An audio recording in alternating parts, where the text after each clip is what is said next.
Hey guys, welcome to part 4 of What If Naruto Became the Black Fox of Kumo. If you enjoy the video then like, share and subscribe and also comment your thoughts as it inspires me to make more such videos, and remember to check out my playlist section for other interesting stories. So let's get started. Chapter 16.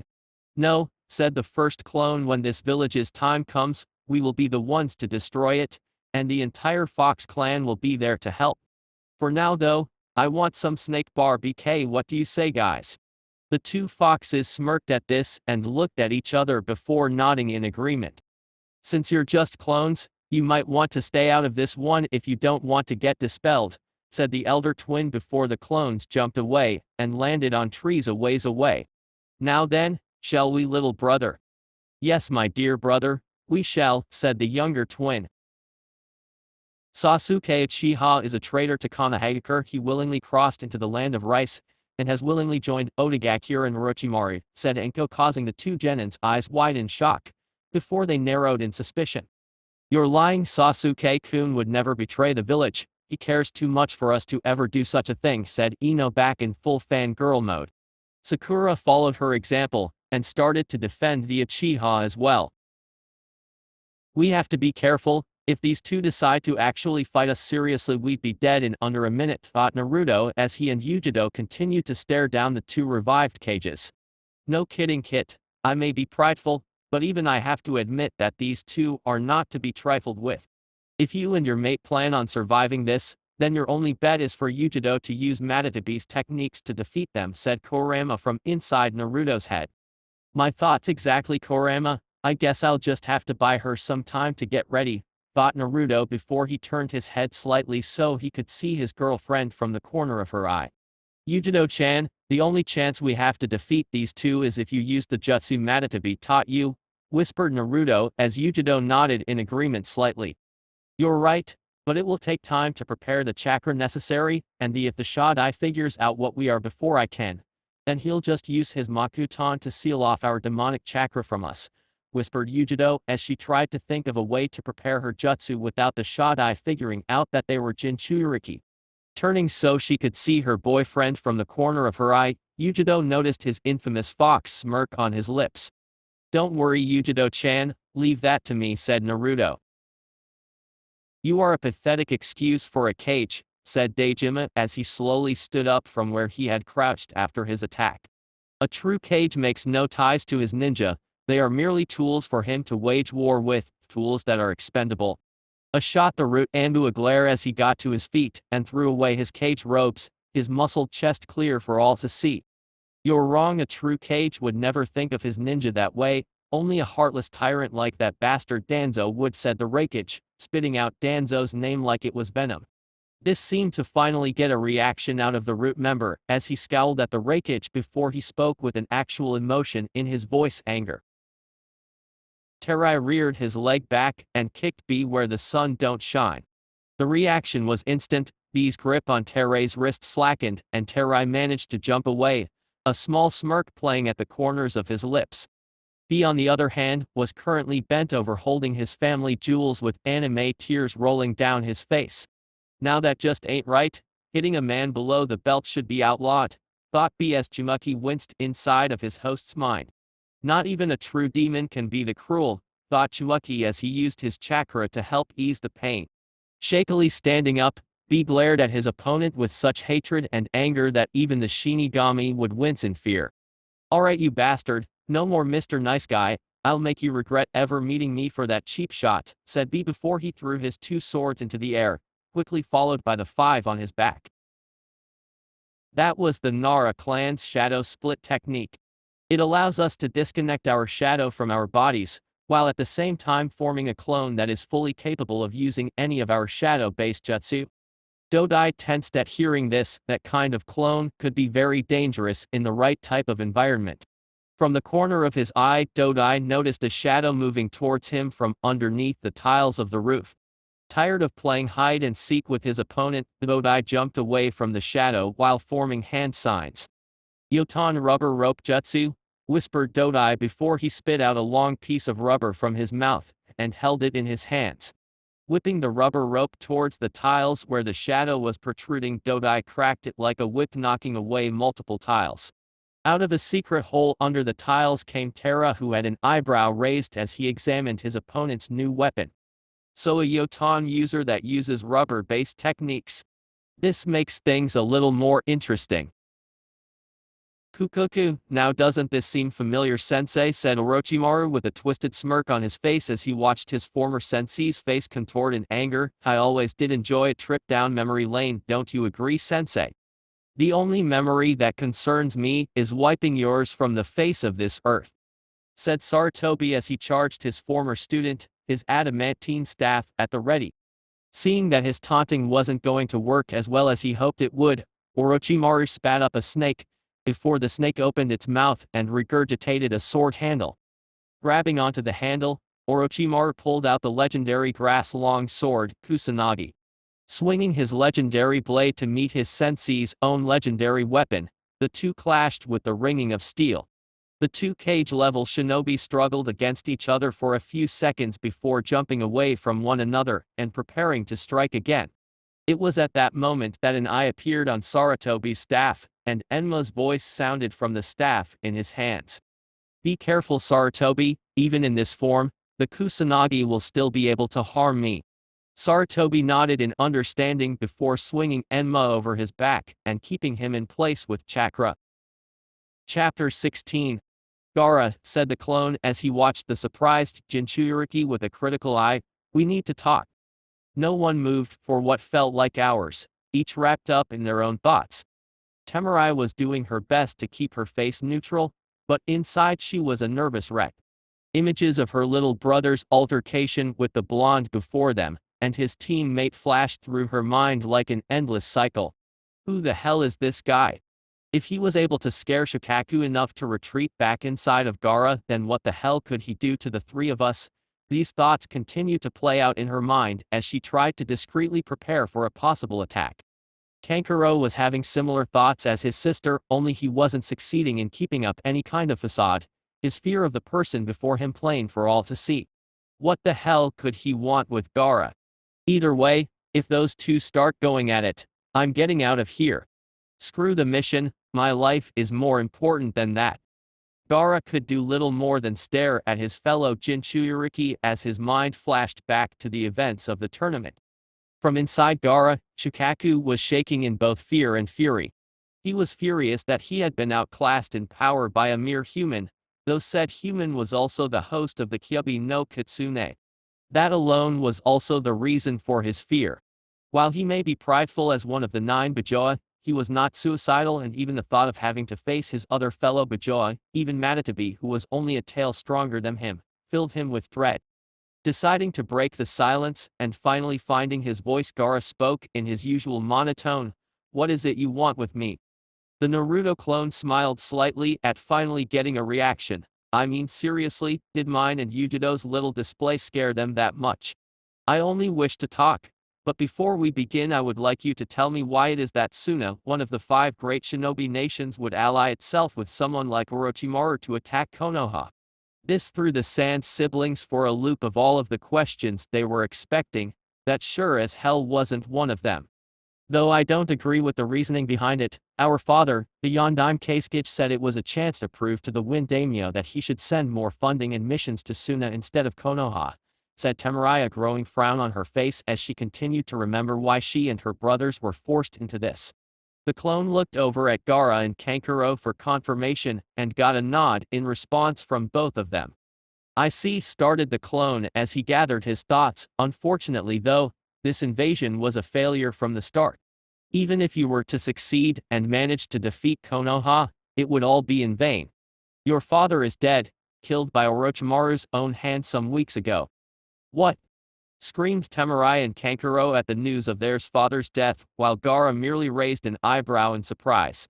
Why would he do something like that? Orochimaru himself came to our village to negotiate the terms of the alliance to attack Konoha. I can't believe it, that backstabbing snake tricked us.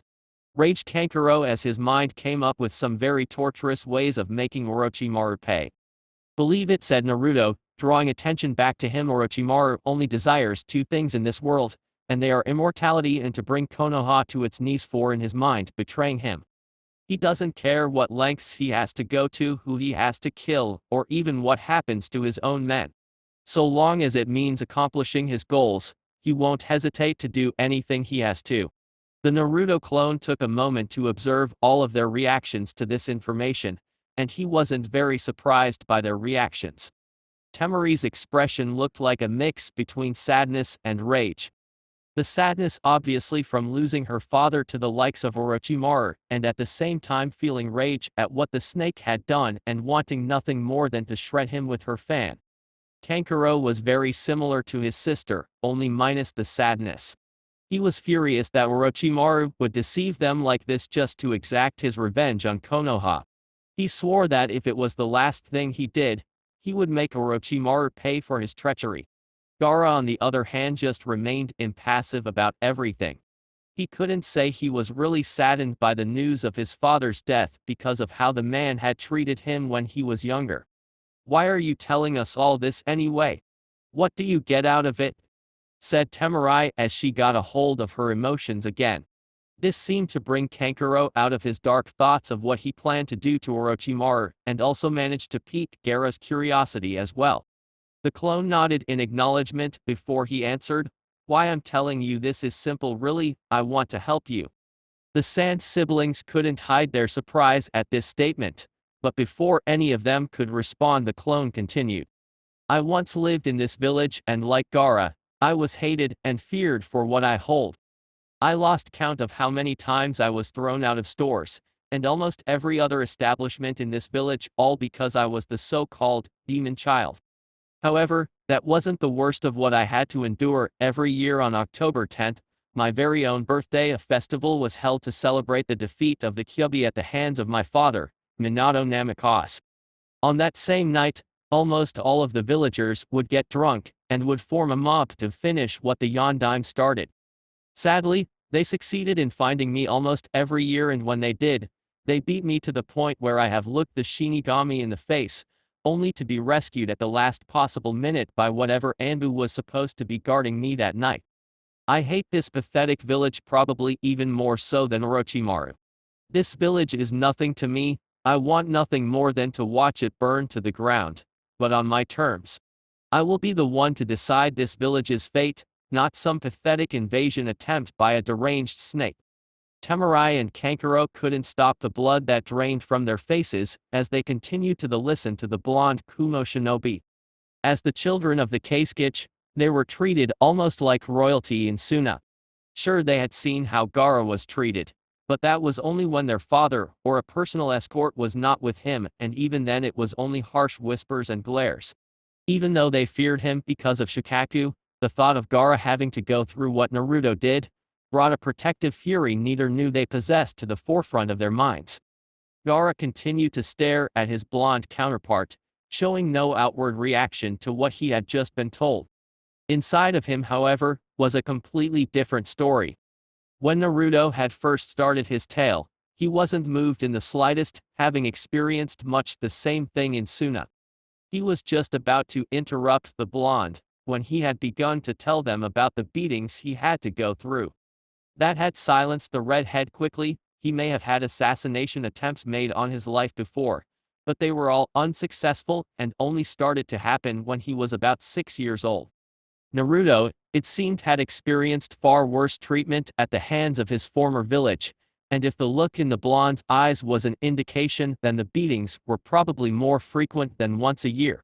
He knew for certain that if he was forced to go through the same thing, then he would have given into Shikaku long ago and leveled the village for what it did to him. But that thought begged the question. How did you not succumb to your hatred? You mean how did I not end up a crazed, bloodthirsty killer like you, right? Asked Naruto with a chuckle, causing Gaara to frown at the barb. It's actually a rather interesting tale. I told you how I was treated in this village, but one thing I didn't tell you was that on one occasion, a mob of villagers and shinobi beat me so badly that had I not been a Jinchuriki, I would be dead right now. The Sand siblings' eyes widened slightly at that revelation, but you know, I'm actually kind of grateful that they did that now, because if they hadn't, I have no doubt in my mind that I would have turned out just like Gaara did. Grateful? Why the hell are you grateful that they did that? If you're telling the truth, then they might as well have killed you. You said it yourself, if you weren't a Jinchuriki, you would be dead right now. Yelled Kankuro. Naruto sent a small glare at the puppeteer for interrupting him, causing said genin to immediately regret what he said. I'm grateful to them, because if they hadn't, I never would have met Kurama. Seeing the confused looks on Temurai and Kankuro's faces, he elaborated, Kurama is the true name of the Kyubi no Kitsune. All traces of color drained from Temurai's and Kankuro's faces as the words left the blonde's lips. Since the only experience with Jinchuriki the two had was from their little brother, they had naturally assumed that all Jinchuriki, as well as the other Bajoa, were the same as Gaara and Shikaku. That a Jinchuriki could not only talk to their Bajoa, but if they were reading between the lines correctly, that said Bajoa would willingly help their Jinchuriki was both fascinating and terrifying at the same time. Finally managing to find her voice, Temurai broke the silence that enveloped the four genin. Why you don't mean? Naruto nodded his head in the affirmative, already knowing what the blonde Kunoichi was going to ask. Yes, Kurama was the one who helped keep me sane during my time in this village. He helped me train, taught me how to survive on my own, and for that, I am eternally too grateful to him. It may seem strange to you, but not all Jinchuriki are bloodthirsty killers, and deep down, neither are you Gaara. Before the Tsunade genin had a chance to respond, Naruto beat him to it. I understand you more than you realize, Gaara. I know that deep down, you aren't the crazed killer you have made yourself out to be. How can you be certain you are correct? We both may be Jinchuriki, but what makes you think you understand me at all? Asked Gaara, a small trace of surprise and fear lacing his voice. This didn't go unnoticed by the blonde Jinchuriki, who sent a small smile towards the redhead. You aren't the only one who put on a mask to try and protect yourself from the people around you. Gaara's eyes widened in shock as an uncharacteristic intake of breath let Naruto know he had hit the nail on the head. You are not alone in this world, Gaara. Temurai and Kankuro may be your siblings by blood, but you also have a brother in me. We may not be related by blood, but we are both Jinchuriki. We both know the pain that comes with that title. It may be painful, Gaara, but you have to take off your mask. If you don't, then sooner or later you will lose yourself to the darkness in your heart. You will become the very thing you hold at bay, the very thing the people of your village believe you to be, a demon. Gaara could do little more than stare at the blonde shinobi across from him. Not only had he been able to see clean through his mask, something even Temurai wasn't able to, he had also told him what his own subconscious had been telling him for years. That if he truly wanted to feel alive, to know that his existence meant something, he would have to take off the mask of a psychotic murderer. But what else could he be? He had worn the mask for so long that he had started to forget what was behind it. But maybe, just maybe, Naruto was right. The Naruto clone watched as a multitude of emotions flashed through his fellow Jinchuriki's eyes. He knew how hard it was to take off one's protective mask. He himself had times where his attitude and personality would revert back to his mask of an idiot, but they were becoming less frequent as time passed.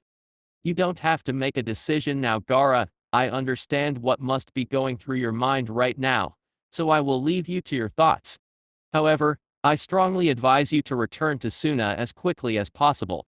If you wish to recover your father's body, it is in a ditch 10 miles out from the west gate, said the clone as he gave one final nod to the Sand siblings before dispelling in a cloud of smoke. The three Tsunade genin stayed in the clearing for several minutes after that, each of them wrapped up in their own thoughts. Surprisingly, Gaara was the first one to come out of his thoughts. Temurai, Kankuro. I'm sorry. The two older genin were taken by surprise at the sudden apology, but quickly remembered what Naruto had said about Gaara's mask. I hope this means I can finally have my little brother back, they thought at the same time before the three Tsunade genin took off to the west gate. With Naruto panted as he leapt off of another branch that had animated itself and started to lash out at him. This had been going on for several minutes. After he had destroyed the Nadame's water dragon, he had attempted to catch the two cages off guard with frontal assault, while a shadow clone moved behind the two to trap them in a pincer move. That had been a disastrous failure. The Nidaime had easily sensed the new chakra signature long before the clone had gotten behind them and had made a clone of his own to dispatch Naruto's. With his clone destroyed, Naruto had left himself open to an immediate counter from the Shodai, and he more than capitalized on it. Hashirama unsealed a broadsword from a storage seal on one of his wrist guards and moved to cleave Naruto's head off. It was only thanks a quick substitution that Naruto had barely managed to avoid the attack. But that was when things got even harder. The Shodai stopped attacking directly and instead focused on manipulating the forest around them. Tobirama knew what his brother was planning and had immediately moved to the shadows and occasionally launched a Suton jutsu at Naruto. Damn it, thought Naruto as he jumped over another water dragon. Hurry Yugito-chan, I'm almost at my limit. With a quick pulse of chakra, Naruto turned around, threw a handful of kunai into the shadows. The Nidaime jumped from his hiding place, easily dodging the kunai even though it wasn't necessary. Naruto collapsed to one knee, his breathing labored, as he watched the two brothers in front of him. I must admit, I'm quite impressed with your level of skill at such a young age, said Hashirama as the forest calmed and returned to its original state. You remind me very much of myself when I was young. The Shodai smiled slightly as he said this, though it seemed strained. However, it seems you have reached your limit. Indeed, said Tobirama, his crossed and his always present neutral expression firmly in place. You seem to possess the same drive as Hashirama, but you have a calculating mind, reminiscent of me during my youth. Despite the situation, Naruto smirked slightly at the compliments. How you honor me, Hashirama-sama, Tobirama-sama, but I'm not out of this fight just yet. Tobirama shook his head slightly. It seemed that the blonde before them was more like Hashirama than he thought. Hashirama's smile widened slightly, the strain it took even more pronounced than before. You fought bravely, young shinobi. There is no shame in admitting defeat when you know you cannot win. Sadly, due to the talismans that were implanted into us, our bodies are not our own anymore. The talismans are designed to completely suppress the personality of those brought back with the impure world reincarnation, turning them into no more than mere puppets for the user. However, continued Tobirama, the one that summoned us has greatly underestimated our power. I was the one who originally designed this jutsu and the talismans used to control it. I designed them so that in order to gain complete control over the summoned, the user must be able to use their own power and will to force the summoned to submit to them. While this person is indeed powerful, they are not able to completely control us. I see, mumbled Naruto, his mind already going into overdrive, so while he is able to control your bodies, he cannot completely suppress your personalities. That explains why you two seemed to be fighting against yourselves during our battle, as well as the effort you're having to put into keeping that smile on your face, Hashirama-sama. He does indeed have the same analytical mind as you, Tobirama, said Hashirama with a chuckle. So it would seem, said Tobirama with a small, almost unnoticeable smile gracing his lips. The smile immediately vanished as his body suddenly started to run towards the downed blonde, a ninjato appearing from a seal on his armor. It seems this is the end, young one. For its worth, I'm sorry, said Tobirama as he brought his sword back, ready to swing. Hope this works, thought Naruto as he reached inside his blood-red cloak and unsealed his newest weapon. The Nidaime's sword was mere inches from Naruto's neck when a blade of pure lightning appeared and blocked the strike. It didn't stop there, however. The legendary blade cut clean through the sword with ease. Tobirama, surprised at the sight of his former weapon being used against him, wasn't able to stop himself in time to avoid the blade. Seizing the opening, Naruto swung the Raijin at the Nidaime, completely bisecting his reincarnated body. Jumping away from the Nidaime, Naruto watched as the former Hokage's body began to regenerate itself again. Damn it, looks like I was wrong. Even though the bodies seem to be made from some type of earth-based substance, lightning doesn't have the same effect of neutralizing them like it does Doton techniques, thought Naruto as he began to ready himself for another attack. Before he could move to attack, his eyes widened as he received the memories from two of his clones, the one who talked to Gaara and one of the ones he sent to guard Yugito. Alright, Time to end this, he thought before he deactivated the Raijin and held the handle in between his hands as he formed hand signs. Ending with the ram seal, Naruto jumped from his position on a branch, activating the Raijin as he fell back to the roof. Flipping the Raijin into a reverse grip, Naruto used both hands to stab the blade halfway into the roof as he landed. Raijin no Ken, Imperial Field of the Thunder God. The roof began to shake slightly, instantly putting Hashirama and the newly regenerated Tobirama on guard. Instantly, multiple spikes of pure lightning rose from the ground, impaling the brothers in various points along their bodies. However, unlike most techniques that involve the use of lightning, this one didn't dissipate after it was completed. Instead, the lightning spikes stayed in place, suspending the two brothers a few feet from the ground. "Very impressive technique you have here," said Hashirama, his reincarnated corpse twitching every so often with the lightning running through it. "But I'm curious, how is it that you came to have the Raijin in your possession? The last I saw of it before my death was when Tobirama still wielded it." It seemed Tobirama wanted to know the same thing, if the pointed stare he was giving Naruto was any indication. "Yes," said the Nadame in his normal monotone, though his voice held a slight growl to it. "How did you come to own my sword?" "Your sword," growled Naruto from his kneeling position. "This sword was never yours. You're nothing but a thief who stole it from my clan, the Uzumaki clan." "You're an Uzumaki?" asked the Shodai, surprise evident in his voice. "Yes, my name is Naruto Uzumaki Namikaze. I am the last surviving member of both the Uzumaki and Namikaze clans, and as is my birthright, I have reclaimed the Raijin in the name of my ancestors." "But wait, if you're an Uzumaki, then that means—" Hashirama's voice trailed off as he continued to stare at Naruto, almost as if he was searching for something. "Yes, I am your distant grandson Hashirama-sama, and your distant grandnephew Tobirama-sama. Though I still do not know for certain the lineage that leads my line back to the boy you and Mito-sama adopted, I do know for certain you two are my family, if only in name." With the rakeage, "This guy is really starting to annoy me," thought it as he dodged another fist the size of a horse. Ever since the forest had been created on the roof, he had been forced onto the defensive. While he may have been far faster, and more than likely, physically stronger than his opponent, the environment they found themselves in was not to his advantage.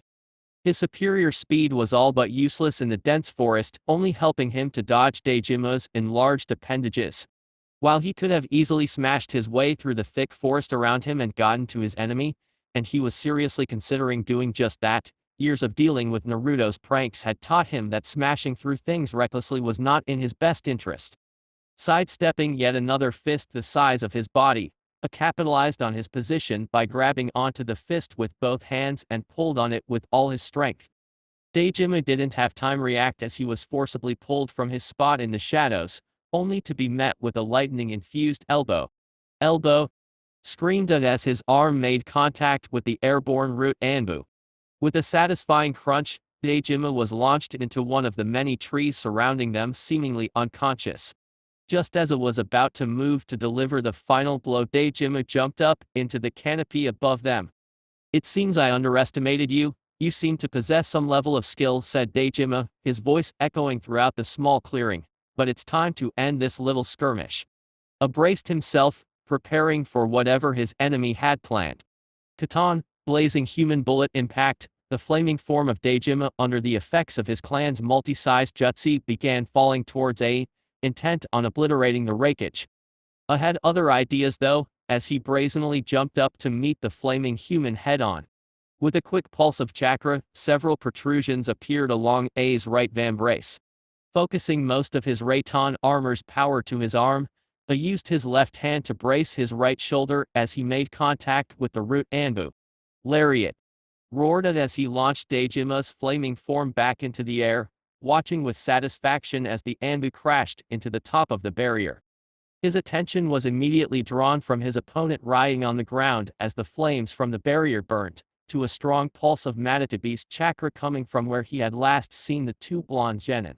Crap, if they used their Bajoa's chakra against the Shodai. He trailed off as he immediately launched himself deeper into the forest, not wanting to imagine what might happen. "Hang in there, Naruto, Yugito, I'm on my way. With B. Unlike his brother, B had been completely on the offensive against his opponent. His unorthodox style of fighting made it nearly impossible for Terai to counter. But that didn't mean the root Anbu was going to go down easy. For longer than any other person other than I had been able to, Terai had managed to avoid most of B's attempts at finishing him, though he did receive his fair share of cuts and gashes. Man, this guy is good, thought B as he continued to use his seven swords dance to attack the rogue Anbu. Terai jumped behind a root, hoping that to buy himself a few moments to gather his thoughts. Unfortunately for him, B had other plans. Charging his lightning chakra into his swords, B used his human buzzsaw to shred the tree into splinters. Terai had just enough time to substitute himself with a log before he was shredded by B's swords. Okay, no playing around, it's time to end this bastard once and for all. Stopping his spinning, B threw his swords into the air, and did some aerobatics to catch each of them in their respective sheaths. Alright Jumuki, time to release the bull. You got it B, put this guy down and go help Naruto and Yugito, said Jumuki as B drew on his tenant's chakra. A shroud of red chakra enveloped the Hachibai Jinchuriki, taking on the form of a bull with a single tail swinging behind him. Terai only had a moment to think before he was forced to duck. Barely a second later, B's chakra-coated arm smashed through the tree behind him. He wasn't fast enough to dodge B's follow-up though, as the chakra tail batted the Inuzuka away. Terai struggled to his feet. He may have been tough and able to brush off most hits and not show a reaction, but even he couldn't ignore the pain of coming into direct contact with a Bajoa's chakra. His moment of weakness would cost him though, as B suddenly appeared next to him, his arm extended once again. Lariat, said B, his voice taking on a demonic edge as his arm rammed into Terai's neck, effectively blowing the man's head off his shoulders. He didn't stick around to admire his handiwork however, as he instantly sped through the forest towards where he sensed Naruto and Yugito. With Dodai.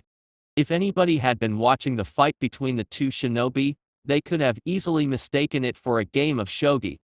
The two shinobi realized early on that they were almost equals in terms of skill and ability. In the end, they knew that the winner would be the one who could outthink the other.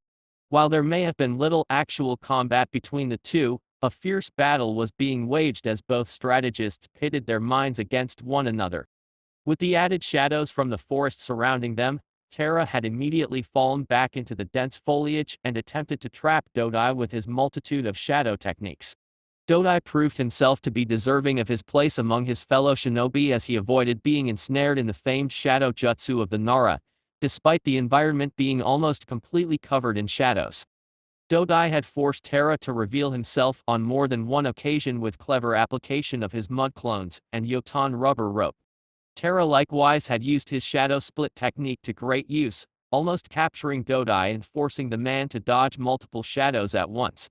But no matter how they tried to get an upper hand in the battle, the other always had an answer for them. Dodai jumped into the air, avoiding another attempt from Terra to trap him in his shadow.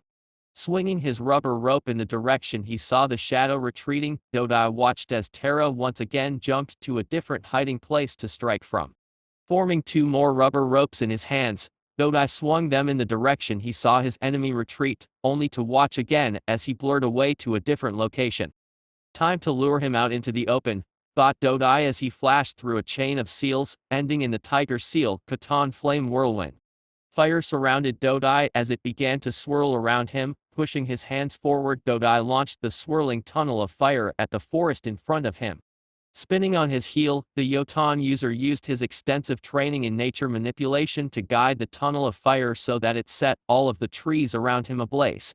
His plan seemed to work as Terra jumped down from his burning tree and moved to strike Dodai with his flat-tipped tanto.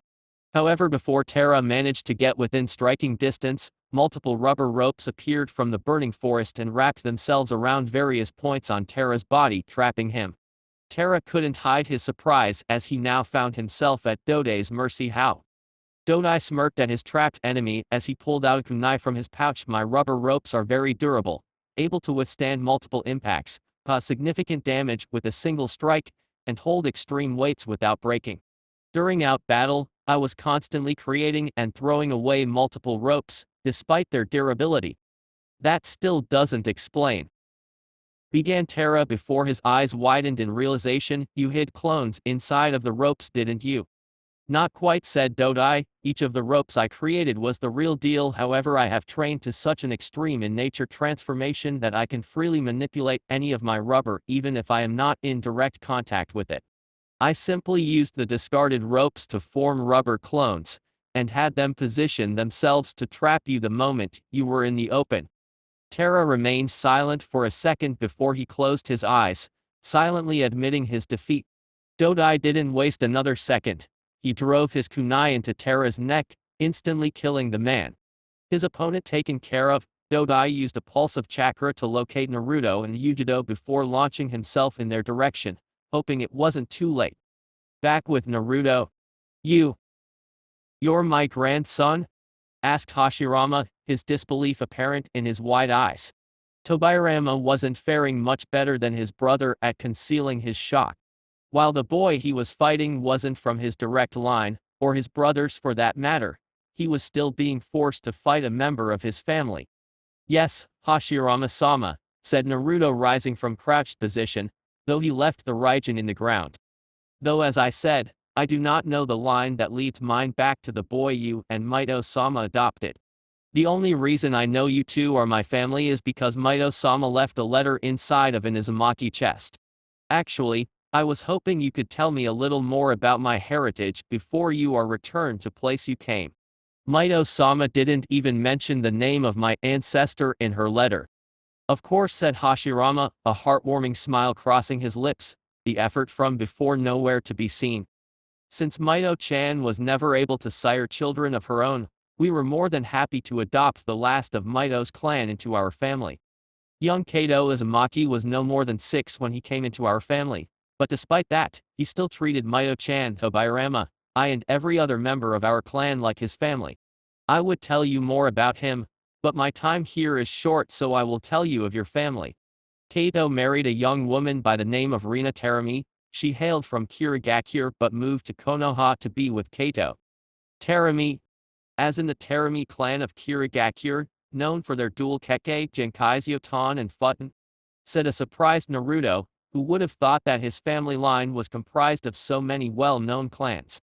Yes, said Hashirama, his smile never once wavering. Kato and Rina sired 2 lovely daughters together, Tsunade and Mei. The 2 of them were always competitive with each other, each trying to outdo the other. When the girls began the academy, they were given the choice of which of their clan names they wished to take. Tsunade, wanting to honor both myself and Tobirama, took on the Senju name, while Mei, who was almost a carbon copy of Rina, took on the Terami name. That is all I can tell you. I died shortly after the girls started the academy. Naruto was silent for a moment, mentally branding the names of his family members into his skull. He swore that even if it was the last thing he did, he would find a way to help reunite his broken family. Thank you, Hashirama-sama, you have no idea how much this information means to me. You're welcome, young one. Naruto smiled at the Trap brothers. Now all that I need to do is find the few missing links in my family tree, and help reunite our broken family. You will succeed, said Tobirama, speaking for the first time since discovering his grandnephew's existence. You are the descendant of the Shodai and the Dame Hokages. I know you will succeed in anything you set your mind to, just as we did all of those years ago. A lone tear fell from Naruto's eyes as he looked at his grandfather and granduncle for what could possibly the last time. Thank you, Tobirama Jiji. I'll make you and Hashirama Jiji proud. With one last smile towards his ancestors, Naruto jumped back a little. Now Yugito-chan. From the surrounding forest, Yugito appeared in front of Naruto, her hands glowing with dark blue fire. With a small smile of gratitude towards the 2 legendary shinobi, Yugito swung her hands out in an arc, launching a blade of blue flames at the reincarnated men. Nico style, Reaper Soul Blade. As the blade of fire passed through the 2 brothers, the bodies trembled slightly before crumbling back into dust, revealing the corpses used as sacrifices. However, floating over the piles of ash and dust were the spirits of Hashirama and Tobirama. Hashirama seemed confused as to why his spirit had been released yet hadn't passed on. Naruto saw the confusion being reflected in his ancestor's eyes, and with a sigh pulled out a scroll from inside his jacket. The scroll was completely black, no writing was visible on the surface. With a flick of his wrist, Naruto opened the scroll to reveal a complex sealing array, with multiple circles along the inside of the scroll. The jutsu Yugito-chan used to release your souls from the bindings of the reincarnation is designed so that when the target's soul has been released, it will remain in this world until it is sealed within something. In this case, we will be sealing you two inside this scroll, preventing anyone like Orochimaru from summoning you again. Tobirama merely nodded, while Hashirama gave his descendant a warm smile. You two are quite the tag team, I know you will become excellent ninja one day. But Naruto, you need not be sad, you are merely doing what is best for everyone involved.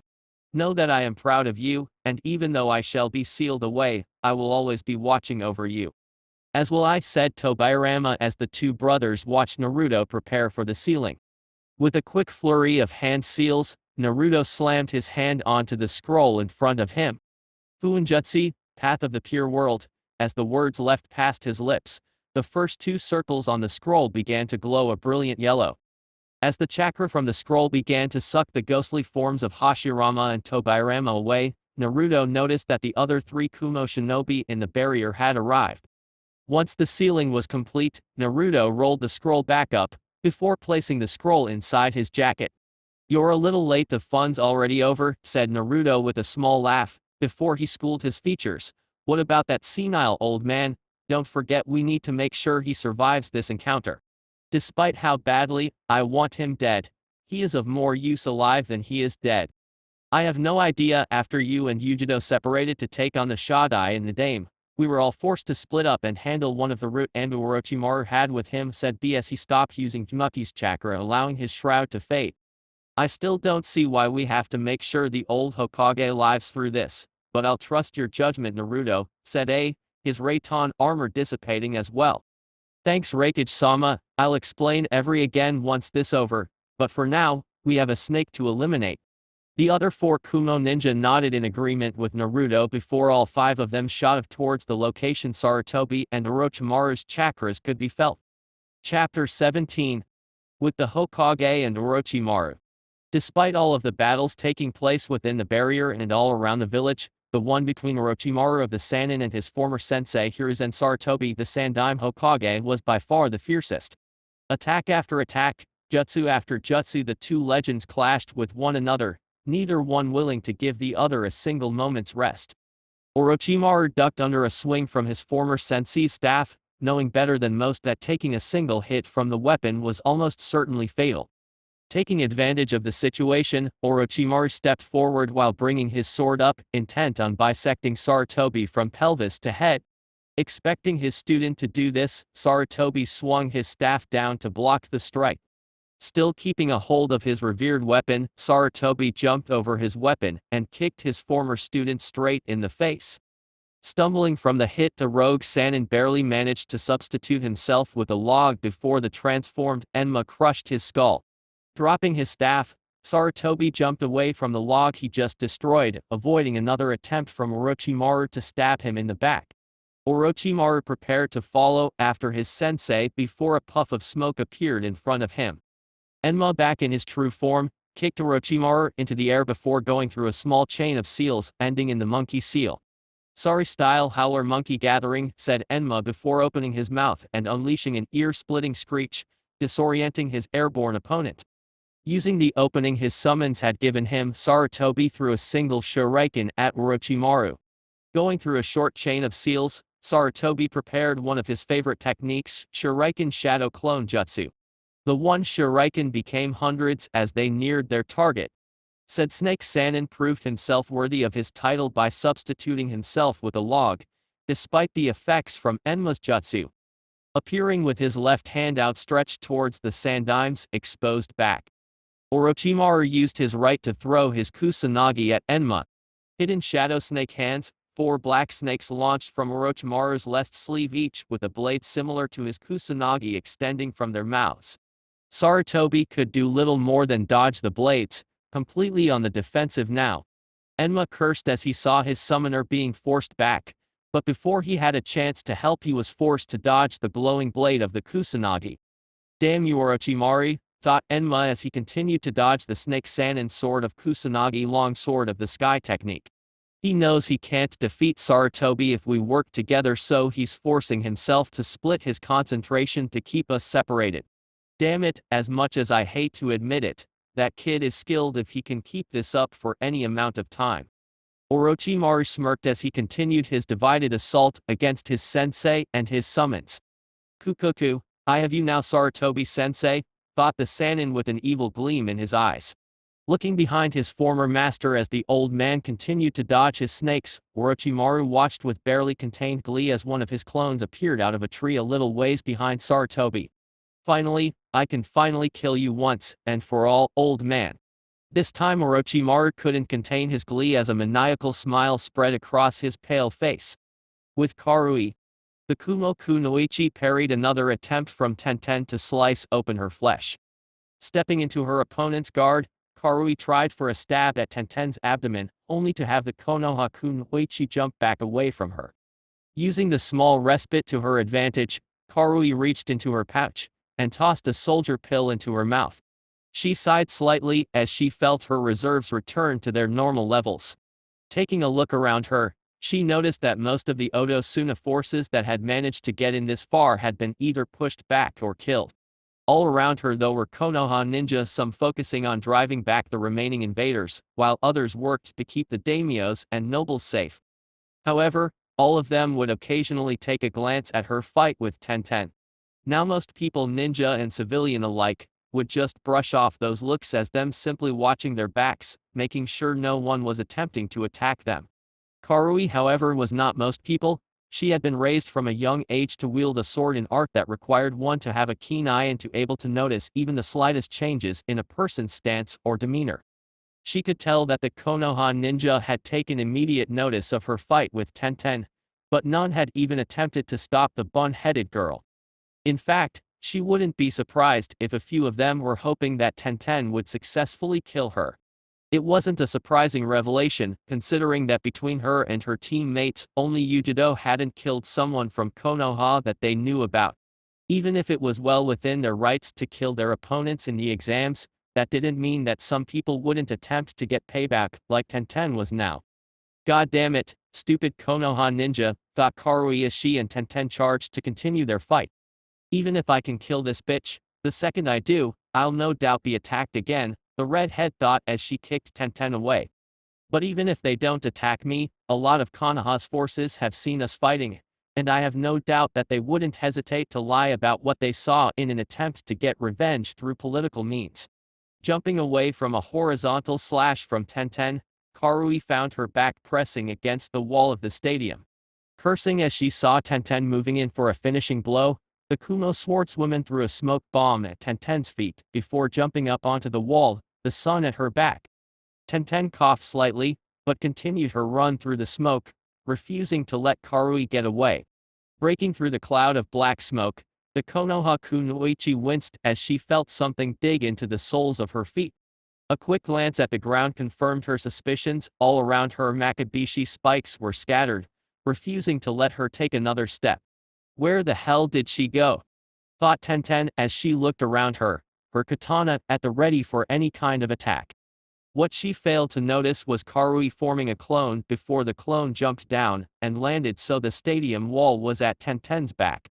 Tenten whirled around just in time to see the clone draw its katana before taking a wide swing at her, Kumo style, front beheading. A crescent blade of chakra flowed towards Tenten, forcing her to jump up onto the wall, lest she be cut in half. That move would be her last mistake, as a familiar voice spoke up from behind her, Raiton tunneling search. Multiple cracks formed on the surface of the stadium wall, originating from the point where Karui's katana stabbed into the cement. Tenten didn't have a chance to react as the cracks stopped just behind her, and multiple bolts of lightning surged forth. The poor girl's screams of pain could be heard all around the arena, as the bolts of lightning charred her clothing and left burns all over her body. Removing her sword from the stadium wall, Karui watched as the lightning ended and the unconscious girl fell to the ground with a small thud. With her opponent dealt with, Karui jumped off of the wall and towards where her sensei was fighting alongside Hayate. Landing next Darui, Karui immediately swung her sword, killing the Odo Shoyunin who had tried to get behind Darui. "Nice one, Karui," said the wielder of the Black Lightning in his usual laid-back tone. "Thanks, Sensei." Blocking Asuna Shinobi's kunai with her katana, Karui used her own kunai to slit the man's throat. "I would have been over sooner, but I was attacked by that girl Tenten. Apparently, she was in love with Neji, and wanted revenge for his death."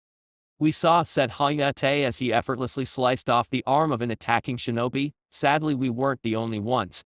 Many of the Konoha shinobi saw as well, and they'll no doubt bring the issue before the council to try for a political attempt at revenge." "My thoughts exactly," said Karui and Darui at the same time.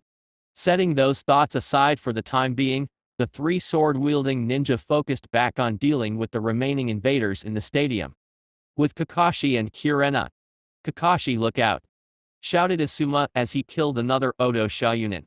A little ways away, Kakashi was busy fighting a squad of Suna Jounin. His was so focused on the Jounin that he didn't notice as an Odo shinobi moved to attack his blind spot. Before the Odo shinobi could strike Kakashi, 4 black snakes appeared from a nearby ally and wrapped around the man. A kunai flew from the same ally, impaling the man's throat, instantly killing him. "I was wondering when you would show up, Anko," said Kakashi as he jumped away from the Suna shinobi he was fighting. Going through a quick series of hand seals, Kakashi watched as a large fireball launched from the same ally, Fluten great breakthrough. A large gust of wind launched from Kakashi's mouth. The chakra-enhanced wind easily caught up to the fireball, feeding the flames and increasing its speed. The Suna Jounins didn't have time to scream as the intense flames quickly turned their bodies into charcoal. Stepping out of the shadowed ally, Anko smirked at her fellow defector. "Nice moves there, Hatake. That Sharingan of yours sure works fast if you predicted my moves from the shadows." Kakashi chuckled slightly before launching another Reitan Jutsu at an approaching group of shinobi. "What can I say? I've had years of practice." Anko merely rolled her eyes before turning to where her best friend was. "Hey, Nai-chan. Things aren't looking too good at the front lines. They're going to need all the help they can get." Kurena nodded as she stabbed another Odo Shoyunin in the heart, easily catching the hidden meaning in her friend's words. "On it," said the Genjutsu mistress as she began going through a lengthy chain of seals. What she didn't see was a Suna Jounin appearing on a nearby rooftop, a rarely used longbow in hand. Pulling a single arrow out of the quiver on his back, the Jounin took aim at the vulnerable Kurena. A small spiral of wind appeared around the arrow as the Jounin channeled his wind chakra into the projectile. With a cruel smirk, the enemy shinobi loosed the arrow, watching in satisfaction as it sailed towards its target. Time seemed to slow as the lethal arrow neared Kurena. The red-eyed beauty could faintly hear Asuma yelling for her to move while Kakashi and Anko tried to reach her. It was all for naught, however, as the wind-infused arrow easily punched through her torso, the wind chakra shredding her heart into ribbons. The last thing she saw was Anko's tearful face before the cold grip of the Shinigami claimed her soul. Anko couldn't believe what she was seeing. Her teammate, her best friend, her sister in all but blood lay dead in the middle of the dirt road.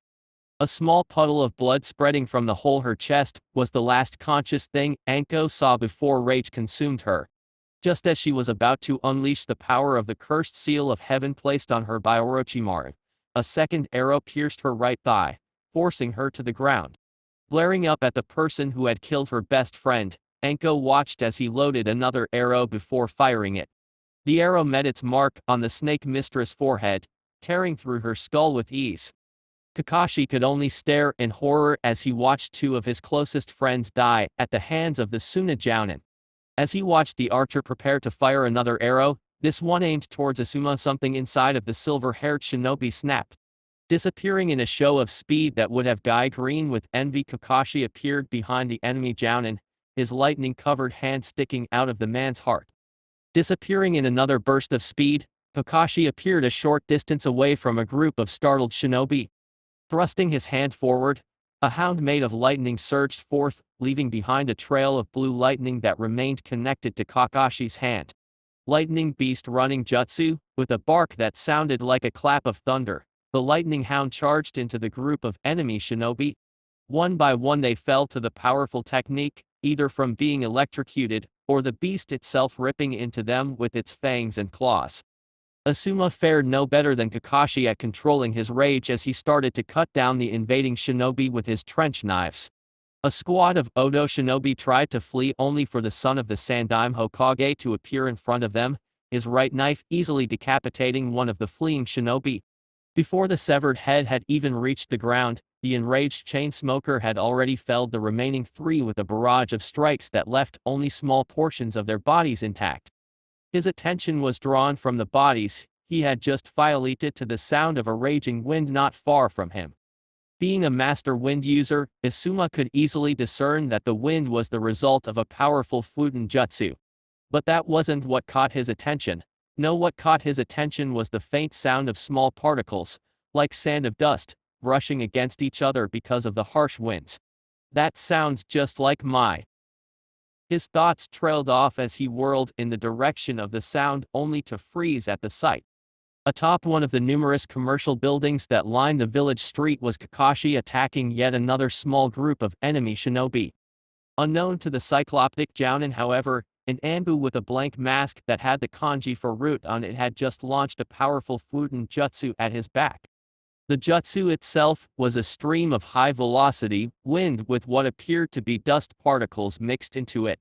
It was the Fuden dust cloud jutsu, Asuma's own original technique. That's not possible, mumbled the burly Jounin in shock as he watched the lethal stream of dust and wind sped towards his fellow Konoha Jounin. Kakashi, look out! Shouted Asuma, praying to Kami the masked man could react in time. His prayers would fall on deaf ears though as the high-velocity winds and dust tore through Kakashi with ease before continuing on, shredding the enemy shinobi as well. Time froze for Asuma as he watched another of his friends fall in battle, killed by his own original technique. He could only hope and pray that Guy and Hayate managed to survive this ordeal. Kakashi. Anko. Kurena-chan. Forgive me, I wasn't strong enough to save you. Just outside of the stadium, Guy and Lee stood alone facing down a force of invading shinobi at 30 men strong. The two taijutsu specialists stared down the enemy shinobi with something akin to excitement in their identical black eyes. Yash, Lee, if we cannot defeat these unyouthful ninja in less than a minute, then we shall run around the land of fire on our hands. Hi Guy Sensei, and if we cannot do that, then we shall climb up the Hokage monument with both of our hands tied behind our backs. Shouted with flames burning in his eyes. Oh Lee! Guy Sensei! Lee! Guy Sensei! The two spandex-wearing shinobi embraced each other, a lethal sunset genjutsu appearing behind them. The Odo and Suna forces soon learned the consequences of looking directly at the genjutsu. Many of the weaker ones were driven to the point of suicide to rid themselves of the disturbing image forever, while the remaining ones were frozen in place, too terrified of the scene before them to do anything else. The two bull-haired shinobi used the opening their little display caused and began to tear through the ranks of the combined Suna-Odo forces with renewed vigor. As he punched a literal hole into an Odo shinobi, Guy caught a glimpse of a silver streak landing on a nearby rooftop, shortly followed by two more blurs. Using a short burst of speed to appear next to his mini-clone, Guy used the momentum to deliver a devastating kick to the face of a Suna shinobi. Lee, whispered Guy, his tone serious for a change, it is time. As soon as we deal with these guys we need to fall back to the rendezvous point. Hi Guy Sensei, replied Lee, his tone of voice equally as serious. What should we do if we are spotted by someone from Konoha? Catching a punch with his left hand, the green-clad genin responded by burying his right fist into the man's guy. Throwing the unconscious man into two charging shinobi, Lee leapt forward, spinning in midair. Leaf whirlwind, he said as his spin kick sent the two Suna shinobi crashing into a building. Should we be seen? Let Kakashi or I handle it. You keep moving with Kurena and Anko, said the prototype for green spandex shinobi as he jumped into a flip, coming down on a group of Odo shinobi. Dynamic action. Guy unleashed a barrage of punches and kicks at the group, each one landing with bond-shattering force. Looking up after finishing his attack, Guy saw that there was only one remaining Odo shinobi left standing. Noticing the green blur that was Lee rocketing towards the scared man, Guy took off towards the man as well, planning on ending this with one attack. As both sensei and student approached their final victim, they each jumped into a spin. Leaf-coiling whirlwind, the poor man didn't have a chance to even blink as the two spin kicks impacted on his chest, launching him backwards with a collapsed ribcage. "Alright Lee, let's start moving towards the rendezvous point," said Guy as the two vanished in green blurs, a silver black and purple blur joining them. With Sarutobi and Orochimaru. Sarutobi cursed as he continued to dodge the blade-wielding snakes coming from Orochimaru's sleeve. Despite having resumed his training during the month-long period leading up to the finals, wanting to be strong enough to protect Naruto when he returned, the veteran warrior was tiring quickly. "Damn it, I can't allow myself to die now, I must protect Naruto when he leaves Kumo," thought the former god of shinobi as he narrowly avoided being skewered. Just as he was about to attempt a counter that would hopefully buy him enough time to regroup with Enma, an all-too-familiar voice sounded behind him. "Time to die, Sarutobi-sensei," shouted the clone of Orochimaru, kunai poised to stab the elderly Kage in the back. Cursing once again, Sarutobi found himself with no chance to dodge as the blade-wielding snakes redoubled their efforts to run him through. The Hokage was saved though as another voice made itself known Kumo style, "Human buzzsaw." A human-sized twister of limbs and blades appeared out of the foliage, shredding Orochimaru's snakes to ribbons.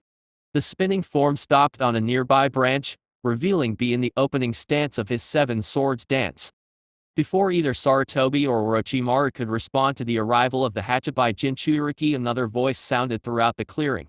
Raiton Black Panther, a panther made of lightning darker than the night itself, descended upon Orochimaru's clone, the powerful lightning-based technique easily destroying the weak mud clone. The original Orochimaru was brought out of his stupor as he narrowly avoided a hail of kunai. Calling his Kusanagi back with a twitch of his fingers, the rogue Sannin fell into a stance as multiple figures landed near the Hokage. He was only mildly surprised at the appearance of the Raikage and Dodai, however when his eyes landed on a familiar pair of blondes he nearly lost all control over his emotions. He knew that his skill at using the impure world reincarnation wasn't at a mastery level yet, meaning that there was a limit to how powerful the people he summoned were. But even if they were in a weakened state, the aspects around their summoning should have made them impossible to defeat for the two Kumo genin. That the only signs of either of the blondes having been in a fight were a few cuts and scratches Naruto had was unnerving to say the least.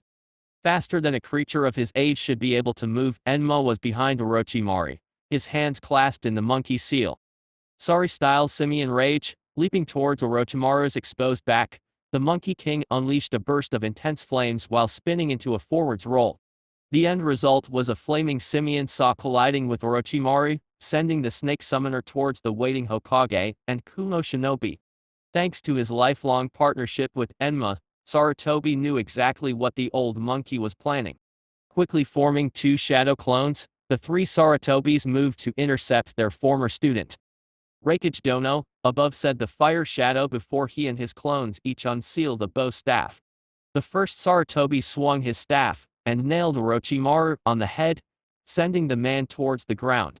The remaining two Hokages acted before the man hit the ground though. Swinging their staffs upward, the two launched the bruised and battered form of Orochimaru skyward, right into the waiting grasp of A. Jumping from his place on one of the higher branches, A's Raiton armor crackled to life as he fell towards the rising Sannin. Bringing his right hand across his body, the Raikage swung his arm once Orochimaru was close enough, lightning oppression horizontal chop. The force of the blow sent Orochimaru once again on a collision course with the stadium roof. With no way of slowing his descent or cushioning his landing, the limp form of the feared snake Sannin crashed clean through the roof of the stadium. Naruto and Yugito took that as their cue to get involved. Moving towards the newly formed hole, the two Jinchuriki sped through the same chain of seals before bringing their right hands to their lips. Katan Fireball Jutsu, the twin balls of fire punched an even larger hole into the roof, scorching the walls and floor of the hallway inside. As the flames from the two blondes' attack began to die down, the 6 ninja and 1 summons gathered around the enlarged hole to see the results of the attack. The inside of the building was completely scorched. Burn marks and ash littered the hallway, painting the once white walls black. At the epicenter of the attack was a crater that nearly broke through to the floor below it. Unfortunately, the burned and charred body of Orochimaru everyone was hoping to see was nowhere to be seen. "Damn it, he got away," said a before turning to his favorite blonde kunoichi Yugito. "Can you sense that bastard's chakra anywhere?" At Yugito's negative response, a cursed again as he punched a nearby root, leaving a large dent in the bark. Looking up, the Hokage noticed that the barrier that been keeping them trapped on the roof had disappeared.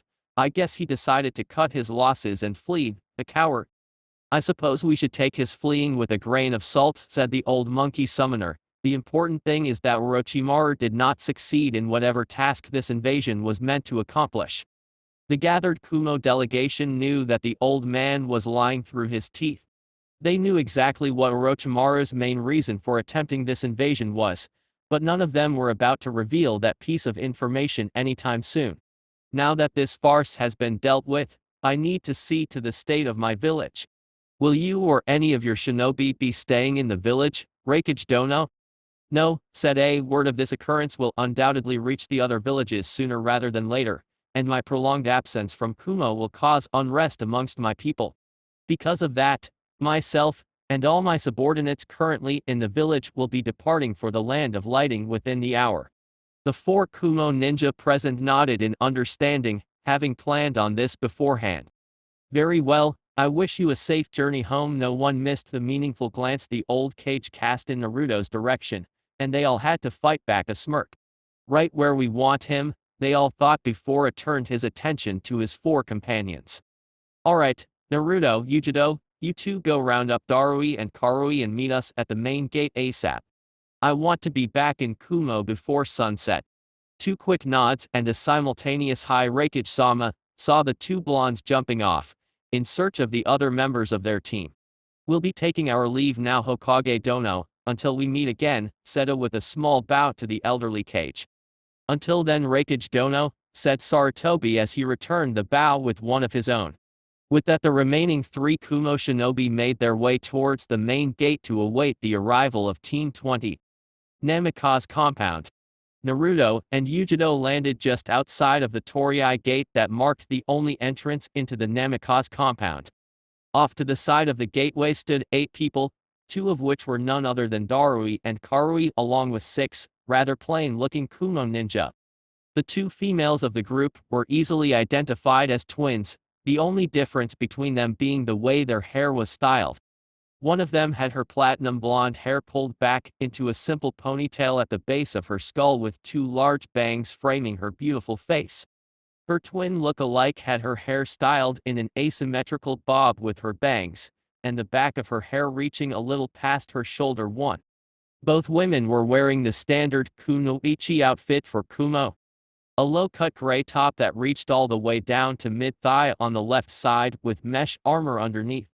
A short black skirt that reached slightly past the top, red arm guards, a pair of high boots, and the standard Kumagakure flak jacket too. The remaining 4 shinobi were all dressed in the typical attire for Kumo shinobi. 3 of them had dark skin, a very common trait amongst the inhabitants of the Land of Lightning, while the last one was fair-skinned. All of them had dark-colored hair, each styled in a very nondescript manner, ranging from small ponytails to short and spiky. "Is everyone ready?" asked Naruto as he walked towards the seemingly empty space under the gate to his family compound. Everyone present nodded the affirmative with a quick chorus of "hi." Placing his right hand on the invisible barrier that protected his home, Naruto formed a half-ram seal with his free hand and began to focus his chakra throughout the entire barrier. A few seconds passed before chakra started to visibly swirl around the perimeter of the compound before the entire place vanished without a trace. Panting slightly, Naruto walked over to a large scroll that lay on the ground, where the house used to stand. Sealing the scroll inside of his jacket, Naruto turned to his team and his disguised siblings. Please tell me you have a way to disguise your voices." 5 of Konoha's most prominent jounin and one of their up-and-coming genin trying to leave the village in disguise will not go over well. "Oops. I knew I forgot to do something with that genjutsu," said the ponytailed blonde with a sheepish expression on her face. 2 quick hand seals and pulse of chakra later, The 6 disguised rogue Konoha ninja had their voices altered so that even Naruto couldn't recognize them.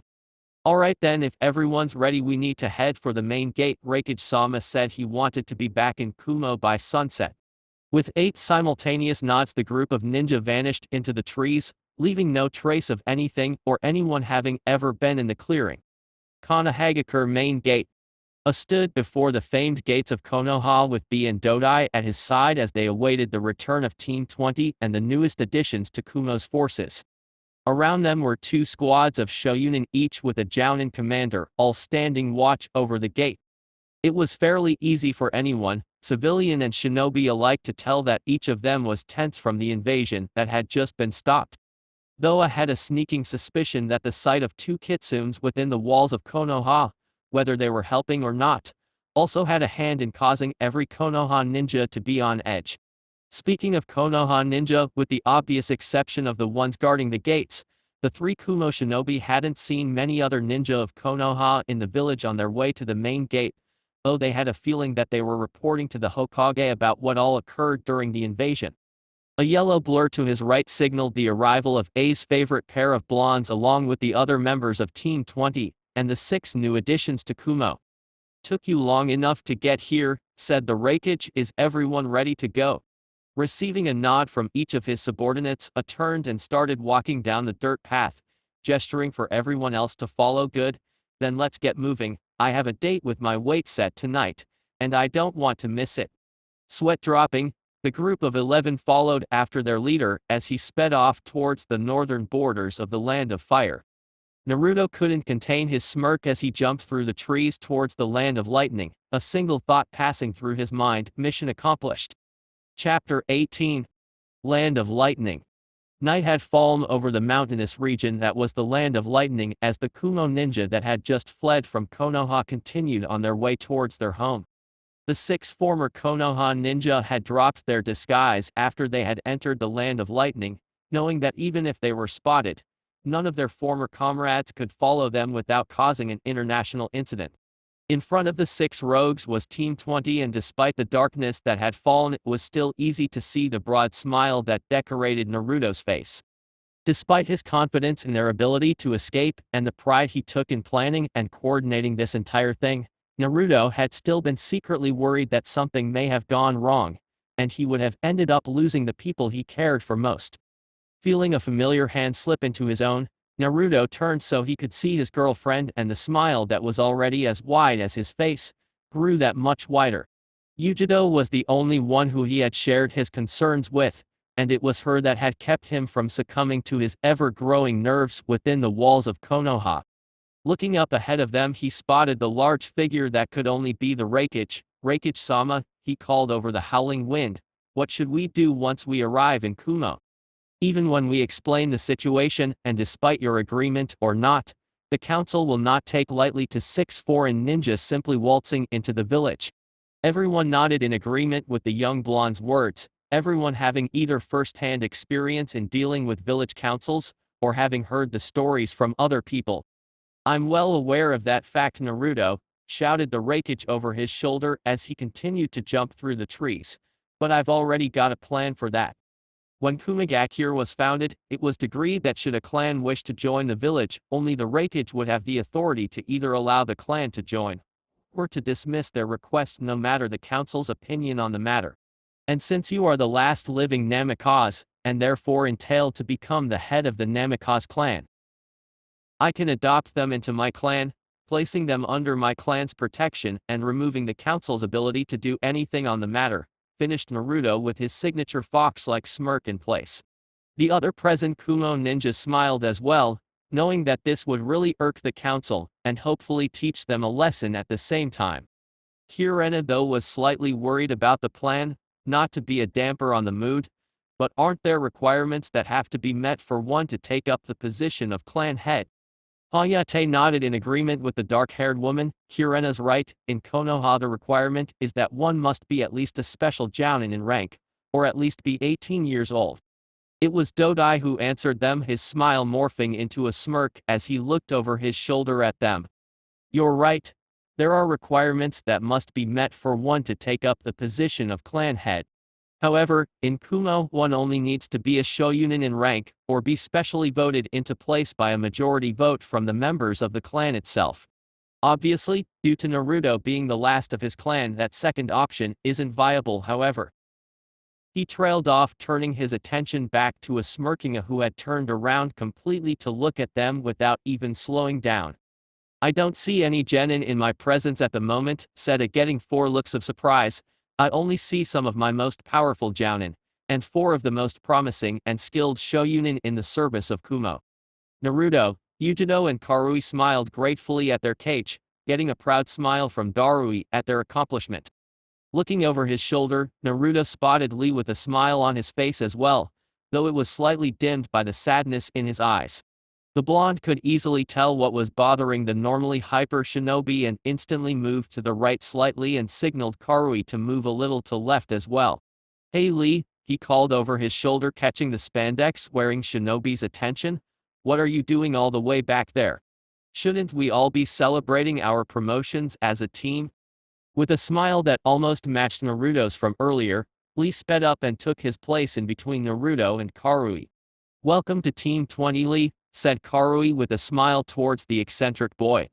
Lee's grateful smile caused an almost imperceptible blush to spread across Karui's features, and it was only thanks to her dark complexion and the low lighting that no one noticed.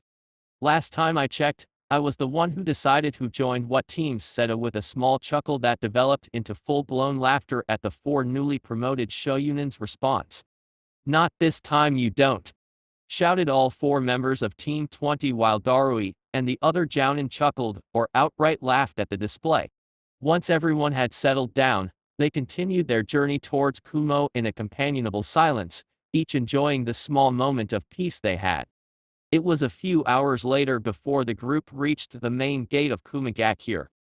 It was quickly decided that everyone who didn't already have a place to live would stay with Naruto at the Namikaze compound, though Yugito was adamant about staying there as well, despite already having an apartment.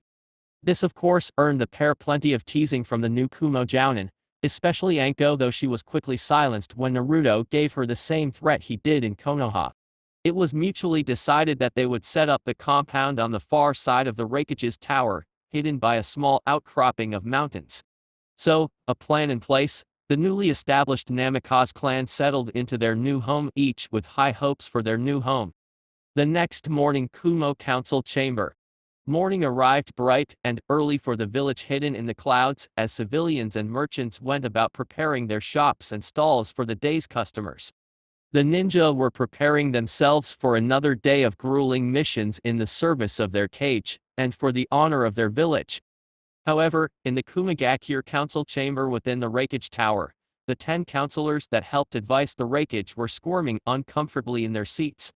The reason for their discomfort was the sight of the Raikage himself sitting patiently behind the long, crescent-shaped stone desk facing the curved wooden table that the council lined. Now this wouldn't seem strange or be a cause for alarm to an outsider, but it was well known within the walls of the village that A hated council meetings almost as much as he hated paperwork. That he was not only on time to a meeting, in fact he appeared to have arrived early, but also sitting in his place patiently set off alarm bells in the minds of the council members, those of the civilian half even more so. Flanking their leader from either side were Darui and C.A.'s most trusted bodyguards. Sitting to his immediate left was Dodai, who acted as the Raikage's personal advisor when not on missions, and to his immediate right was his brother Killer Bee. Next to Dodai was a fair-skinned man with dark brown hair held in a short ponytail wearing the standard Kumo jounin uniform in a similar style to C's. Even through his uniform, it was easy to see the man's broad chest and well-defined muscles, a clear indication that he was well versed in the ways of taijutsu.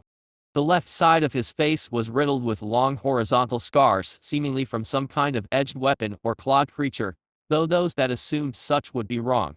The man's name was Kuma Yatsuki, the clan head of the Yatsuki clan, the only true shinobi clan in Kumo for the moment at least. A's gaze swept across the gathered council members sitting across from him and couldn't help the small scowl that crossed his features. In his opinion, most of the people on the council didn't deserve their position, the 5 civilian members that sat on the left half of the curved table being at the top of that list. The 5 remaining members were all retired jounin in the later years of their lives.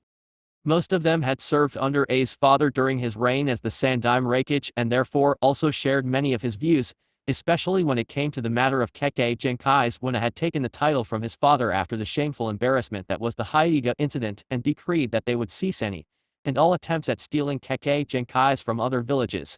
They were the only ones to openly oppose the idea. Seeing that everyone was present, I decided to begin the show. Well, now that everyone's here we can this meeting, said the Reikage as he turned his attention to the civilian council members. Okwu-san, what do you have to report from the civilian population? A rotund man wearing a hideously expensive kimono stood as he addressed the council. All goes well, Reikage-sama. Many of the merchants that were sent out have returned with new materials and wares that are doing quite well on the market. Also, I have taken the liberty of negotiating a few new trade routes with other countries to further expand out horizons and hopefully boost our economy. His report finished, Okwu sat back down with a smile on his face, completely ignoring the looks of outrage he was receiving from the retired shinobi council members. He knew very well that he had no authority to set up such routes, but he knew that despite his odd behavior, O would probably just grunt about it and merely accept it. What no one else knew though, was that Okwu used those new routes to help smuggle drugs and women in and out of the country, lining his own pockets with as much money as possible. Unfortunately for him, O was well aware of what he really used those routes for. Having discovered the paperwork for them, he had sent a few of his spies to find out as much as they could last night. When they reported back to him earlier that morning, he was livid. But once again, Naruto had come up with a plan to handle things, since despite the man's horrific dealings, the routes could still be used for their true purpose. Very well, now the report on our ninja population. Kensuke-san, you have the floor. Thank you, Reikage-sama. A bald, dark-skinned man with a scar running through his right eye and wearing an older version of the Kumo jounin attire, minus the flak jacket, stood from his seat. A new class of students has just begun the academy under the tutelage of Rina Tsubaki. I have submitted a full roster of the students for you to go over at a later date, Reikage-sama. Our mission success rates have increased by 5% since you left for the Shoyunin exams, and we have been approached by a small handful of Shoyunin who wish to be tested for the rank of Jounin. Speaking of the Shoyunin exams, began the lone female civilian, drawing the attention of the room's other occupants. Though I still don't agree with yours and C-san's decision in not sending my daughter's team to the exams in Konoha, we are all most anxious to hear the results of the team that was sent. If I'm not mistaken, it was Darui-san's Team 20, correct? You are correct, Messe-san, said O with a small nod. That is the next point of business I wished to discuss with the council. I am proud to announce that all members of Team 20 have displayed excellent understanding of the ninja arts and have earned the rank of Shoyunin. Most of the council members smiled at the young team's accomplishment. It wasn't often a rookie team with only a few months of training had a member promoted to Shoyunin, let alone all 3 members. However, a few kept their expressions neutral, not really caring about what happened with Team 20. The most notable was Okwu, who kept his face impassive, hiding his disgust and contempt for Naruto and his team fairly well. This didn't come as a big surprise to the other members present. It was well known that Okwu was one of the few who openly expressed their hatred towards all things relating to Jinchuriki ever since his father was killed during one of the Hachibi's rampages. This brings us to the most important piece of information I wish to discuss at this statement: the uneasiness that all of the council members, save the ones already aware of what was going on, and Kumo returned in full force. While most of the counselors weren't exactly bright, none of them could be considered stupid. They could tell that if what I wanted to discuss was related to Team 20 all making Shoyunin, then nothing good could come from it. Kensuke and Okwu, being the respective heads of the shinobi and civilian councils, and 2 of the older members present, immediately started to sweat. They each understood the bylaws upon which Kumo had been founded, and if they were correct in their assumption of what was about to happen, it could spell trouble for them. The 2 corrupt council heads were brought out of their internal panic attacks by Kuma's deep, guttural voice asking the question everyone wanted an answer to. Don't leave us in suspense, Reikage-sama. What is this important matter you wished to discuss with us? Like the rest of his clan, Kumo was an extremely loyal individual to both his superiors and his fellow Kumo ninja. He and his clan had never held any kind of grudge towards Jinchuriki, instead, viewing them with a level respect and admiration that few people truly deserved. Because of this, almost the entire Yatsuki clan was on excellent terms with Bee, many of them having weekly spars with the Hachibai Jinchuriki. This same mindset immediately transferred over to Naruto and Yugito as well, with the clan welcoming both of them with open arms, occasionally helping the two former genin train whenever they asked. A's expression, which had remained unnervingly neutral throughout the entire meeting, suddenly shifted into a smirk that could put the Shinigami to shame. With his recent promotion, Naruto has become eligible to take on the position of clan head for the Namikaze clan, and as the head of his clan, Naruto has withdrawn his clan from the ranks of Konoha, and has requested to have the Namikaze clan join as an official shinobi clan of Kumo. Before he had a chance to continue, Okuwu leapt from his seat, all his common sense leaving him in a blind fury. We cannot allow that demon to take up such a position of power within our village. It's bad enough he has claimed the position of clan head, but to allow his accursed clan to join our noble village is outrageous. I for one won't allow this to proceed unchallenged. If you so much as consider agreeing to this rakeage, I will see to it that you are stripped of all power and sentenced to death for treason. A collective gasp rang throughout the council as Okuwu continued to voice his displeasure with things.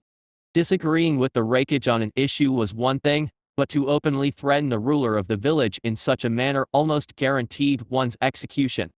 Before anyone else had a chance to react, a ninjato suddenly found its way into Okuwu's throat, killing the man instantly.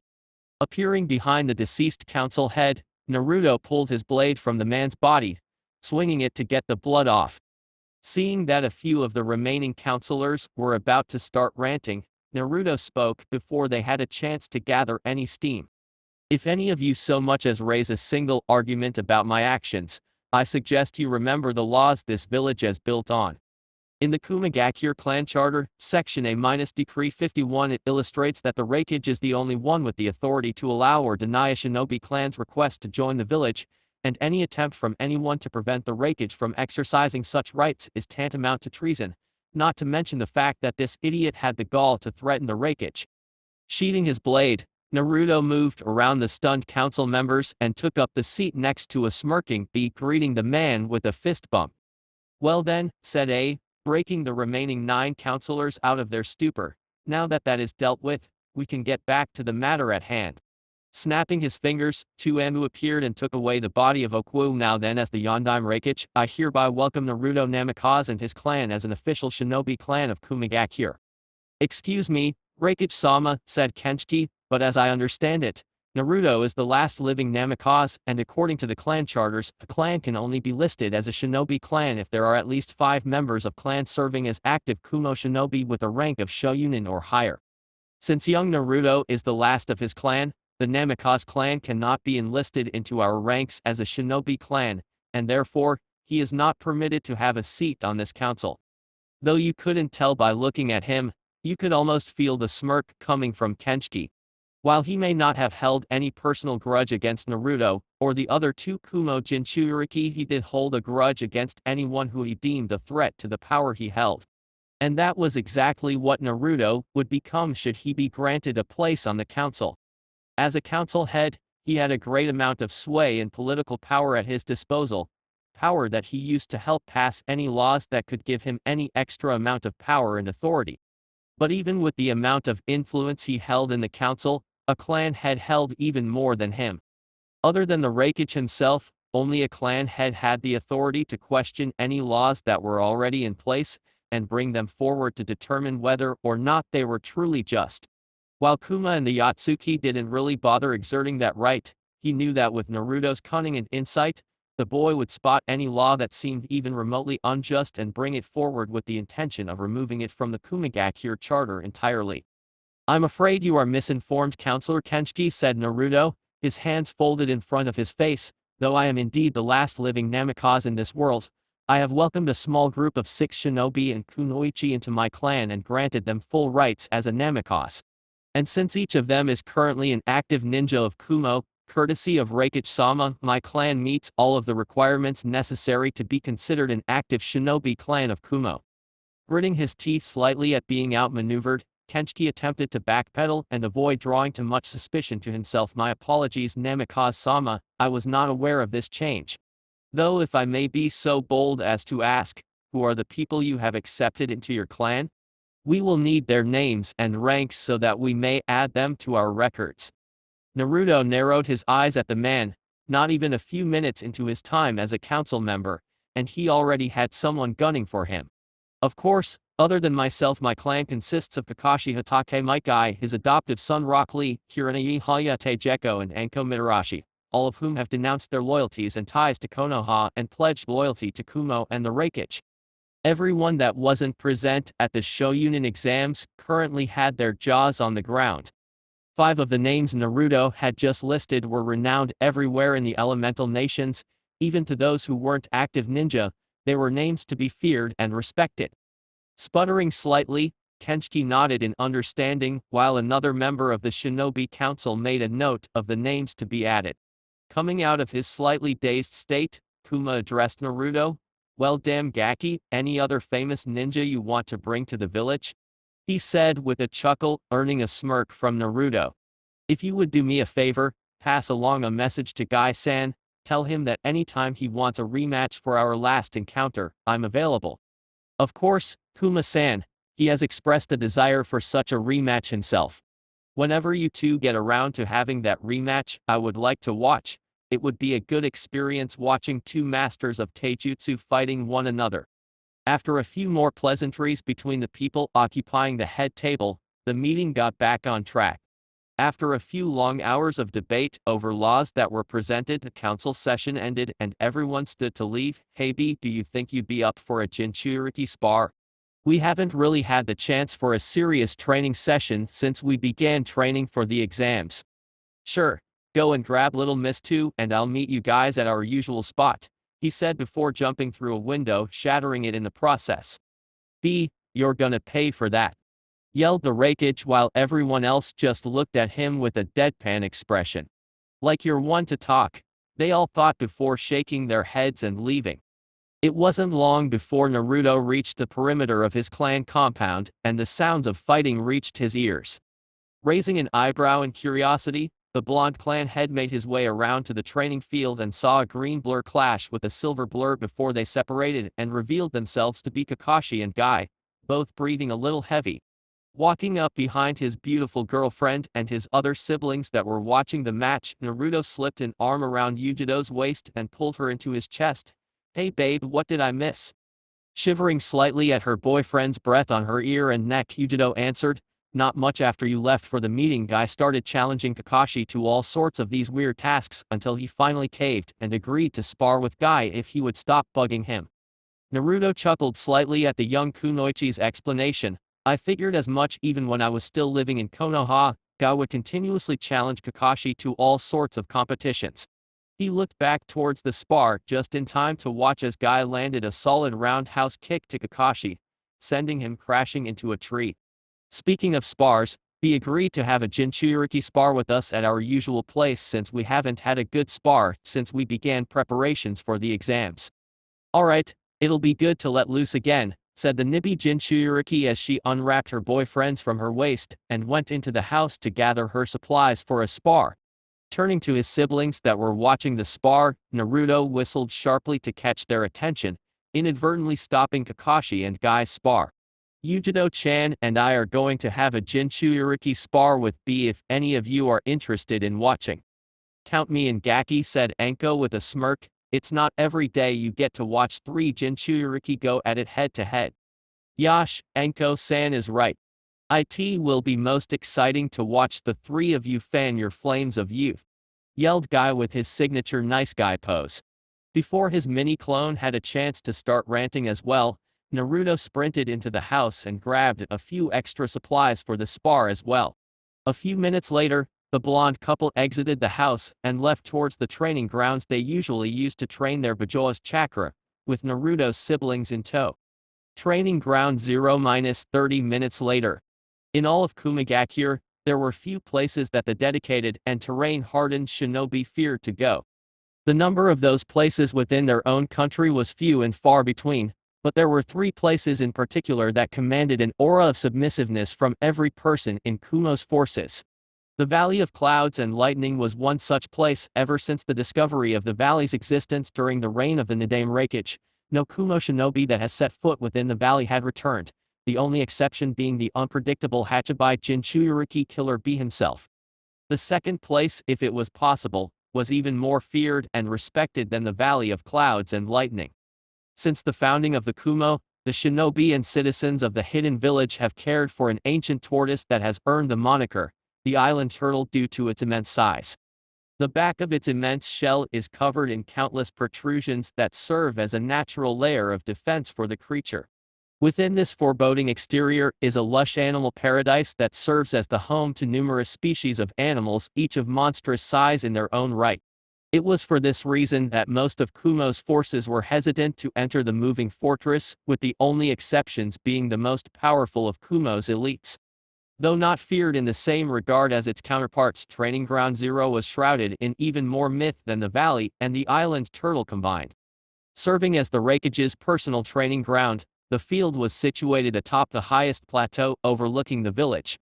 Surrounded by the strongest suppression and containment seals at Kumo's disposal, the field could contain techniques as powerful as the S-ranked Kirin to a low-level Bijuudama.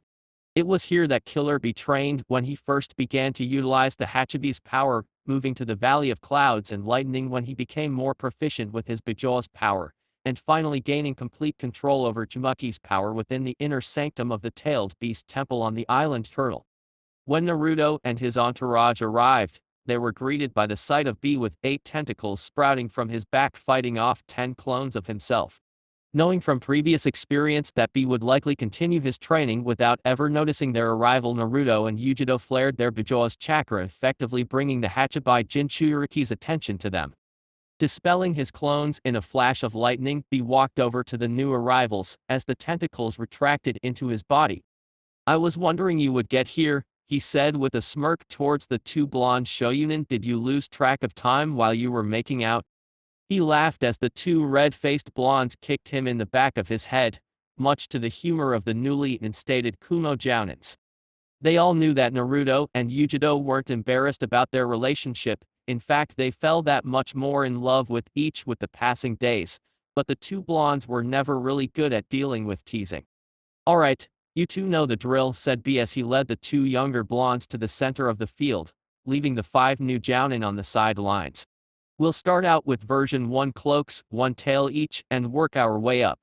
The only jutsu allowed are the ones our Bijo have taught us and the basics, got it?" "Right," said Naruto as he closed his eyes in focus, along with the 2 other Jinchuriki. A few moments later, all 3 of them were covered in a transparent layer of red chakra, each in the shape of the Bijo, with a single tail swishing behind them. Blood-red eyes snapping open, Naruto made the first move by launching himself towards B with a flying roundhouse aimed at the man's head. His kick was easily blocked by B's left arm, but before the jounin had a chance to capitalize, Naruto and Yugito performed a substitution with each other, forcing B to jump back lest he be skewered by Yugito's elongated nails. Not willing to let the 2 young shoyunin get the drop on him like that again, B flashed through a quick series of hand seals, Ushi Oni-style raging bison charge. B's right hand began to darken as he focused even more of Jumuki's chakra into it. Cocking his right hand back into a fist, B punched forwards towards our favorite blonde couple, launching a dark large bull's head at the 2 Jinchuriki.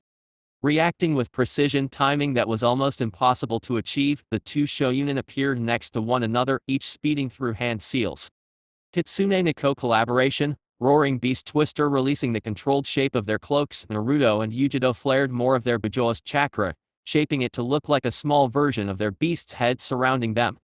Once they finished shaping the chakra, the 2 Jinchuriki, looking even more feral than before, locked arms before jumping towards the oncoming bull. Using their momentum, the 2 began spinning in mid-air, forming twister of red chakra with the fox and cat heads spearheading the attack. From their point of view on the sidelines, the 5 new Kumo jounin were having a hard time believing what they were seeing. They had each seen many things in their times as active ninja, They had even been in the reserve battalion when the Kyuubi had attacked Konoha, but never in all of their lives had witnessed a sight as spectacular, humbling, and outright terrifying as the one taking place before them. That a human, no matter how skilled or powerful, could exert such a degree of control over something as powerful as a Bajoa was as overwhelming as it was humbling. They were each powerful in their own right, but none of them had any delusions that they could ever control so much power at one time. The fact that their little brother could use this kind of power without losing himself to it caused each of them to swell with pride. He meanwhile was mentally cursing the two blondes as he summoned even more of his tenant's chakra to help brace himself for the shockwave that was coming. Haven't had a chance to practice with Kurama and Matadabe's chakra, my ass. Those two fucking devils planned this. He cursed as he watched the two spinning Jinchuriki collide with his attack. It almost wasn't a contest. His chakra bowl held its ground for a short moment before it was completely overwhelmed by the combined power two Bajoa.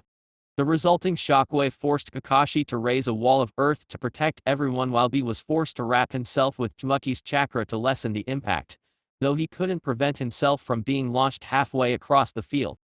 Halting their spin, Naruto and Yugito jumped so that they were flanking B from either side, reshaping their cloaks to their usual forms. He unwrapped himself, revealing that he had gone up to 4 tails of power while Naruto and Yugito had 3 and 2 respectively. Not letting B have much of a reprieve, Naruto and Yugito sped through separate hand seals. Ending in the tiger sign, Yugito brought both hands up to either side of her mouth, Nico style, immortal soul flame. Taking a deep breath, the Nippy Jinchuriki breathed out a wide midnight blue wave of fire towards the Hachibai Jinchuriki. With no other way to escape, B jumped straight into the air, letting the ethereal flames pass harmlessly underneath him. Unfortunately for him, that was exactly what they wanted him to do. Naruto appeared beside the airborne Jinchuriki, his hands encased by dark crimson chakra in the shape of 2 fox heads. Kitsune style, Kyuubi barrage, using his Bajoa-enhanced speed, Naruto unleashed a swarm of punches upon the Kumo Jounin, who barely had time to amplify his defense. Clapping his hands together, he focused the Hachibi's chakra into his skin, hardening and thickening it against the onslaught of punches, Ushioni style, Oxogre high. The 2 airborne Jinchuriki kept this up, even as they began falling towards the unforgiving ground. Never one to be idle in a fight, Yugito sped through even more hand seals before clapping her hands together, Nico style, animal spirit massacre. All around her, ghost-like beings, each in the shape of different animal, some of them deformed in some manner, began appearing around Yugito. With a silent command, the spirits launched themselves towards the still falling Jinchuriki. Most of the spirits began aiding Naruto in his attempts at harming the resilient hide of the Hachibai Jinchuriki, while a large falcon spirit flew under Naruto, and despite its transparent appearance allowed the blonde to land on its back and carried him back to the ground next to Yugito. "Alright Yugito-chan, one last attack. Let's put him down this time," said Naruto as he formed 2 shadow clones, each with a one-tailed cloak. "I'll set him up, you knock him down." Without even waiting for a response, Naruto and his clones vanished in blurs of speed. The 3 Narutos formed a wide triangle around the area where B was going to land, each already speeding through hand seals. Kitsune style, Foxfire Delta barrier, slamming their hands on the ground, a crimson line of fire sped across the ground, forming a flaming delta around B, and before the still occupied Jinchuriki had a chance to interfere, 3 walls of fire grew out of the ground, trapping him with a 3-sided prism of flame. He dispatched the last of the spirit animals trying to attack him and turned towards the last place he had seen his opponents, only to see a crimson barrier of fire trapping him. Son of a. He was interrupted as the top of the barrier dissolved, revealing Yugito above him with her hands on either side of her mouth. Nico style, immortal soul flame, the wave of midnight blue fire rushed towards the trapped Jounin, leaving him with no space to run or dodge. Well, only one thing to do, though this is really going to hurt later on, thought B as he sped through seals. Slamming both of his hands on the ground, B looked towards the still approaching fire and smirked. They definitely wouldn't be expecting this. Ushioni style, erupting rising charge. Numerous cracks formed around the kneeling Jounin as his chakra flared, and massive 4-horned bull erupted from underneath him and clashed with the oncoming inferno. The resulting explosion threw each of the combatants across the clearing, easily shattering Naruto's barrier as it went. He found himself buried halfway into a nearby mountainside. Yugito, who was still airborne when the explosion occurred, landed painfully in a few of the scarce trees on the plateau, while Naruto was thrown through Kakashi Earth Wall, which he hadn't lowered as a safety precaution. Speaking of said copy ninja, he along with the rest of Naruto's siblings found themselves either stuck under the rubble of the wall or stacked on top of each other in the case of Enko and Kurena. "Ow www, my head," said Naruto, his cloak having dissipated in the explosion. Looking around, he noticed his siblings all had swirls in their eyes, almost as if they had been spun around by a tornado. A few yards away, Yugito was climbing out of the tree that caught her, nursing her very sore back. "Fuck, screw your head, Naruto-kun, my back is killing me," said the nibby Jinchuriki as she walked over to her boyfriend and leaned into him to take some of the pressure off her back. Rubbing gentle circles into his girlfriend's back, getting a soft purr from the girl, Naruto whispered in her ear, "Don't worry, Yugito-chan, once my head stops pounding, I'll give you one of my special massages." "Oh, I'd like that," she said with a sigh as she watched B walk up to them, wiping the remaining dirt and rubble off his flak jacket. "Well, that was fun," said B, acting as if he hadn't just blown each of them to Kingdom Come. "Easy for you to say," B grumbled Naruto. "You had your hardened skin to help take the blow. The two of us didn't exactly have that luxury." "Oh, quit your gripping," said the Jounin with a wave of his hand. "Let this serve as a lesson for you too. You need to focus a little less on offense, and incorporate some defense into your fighting styles." "I do have a defensive style, you jackass.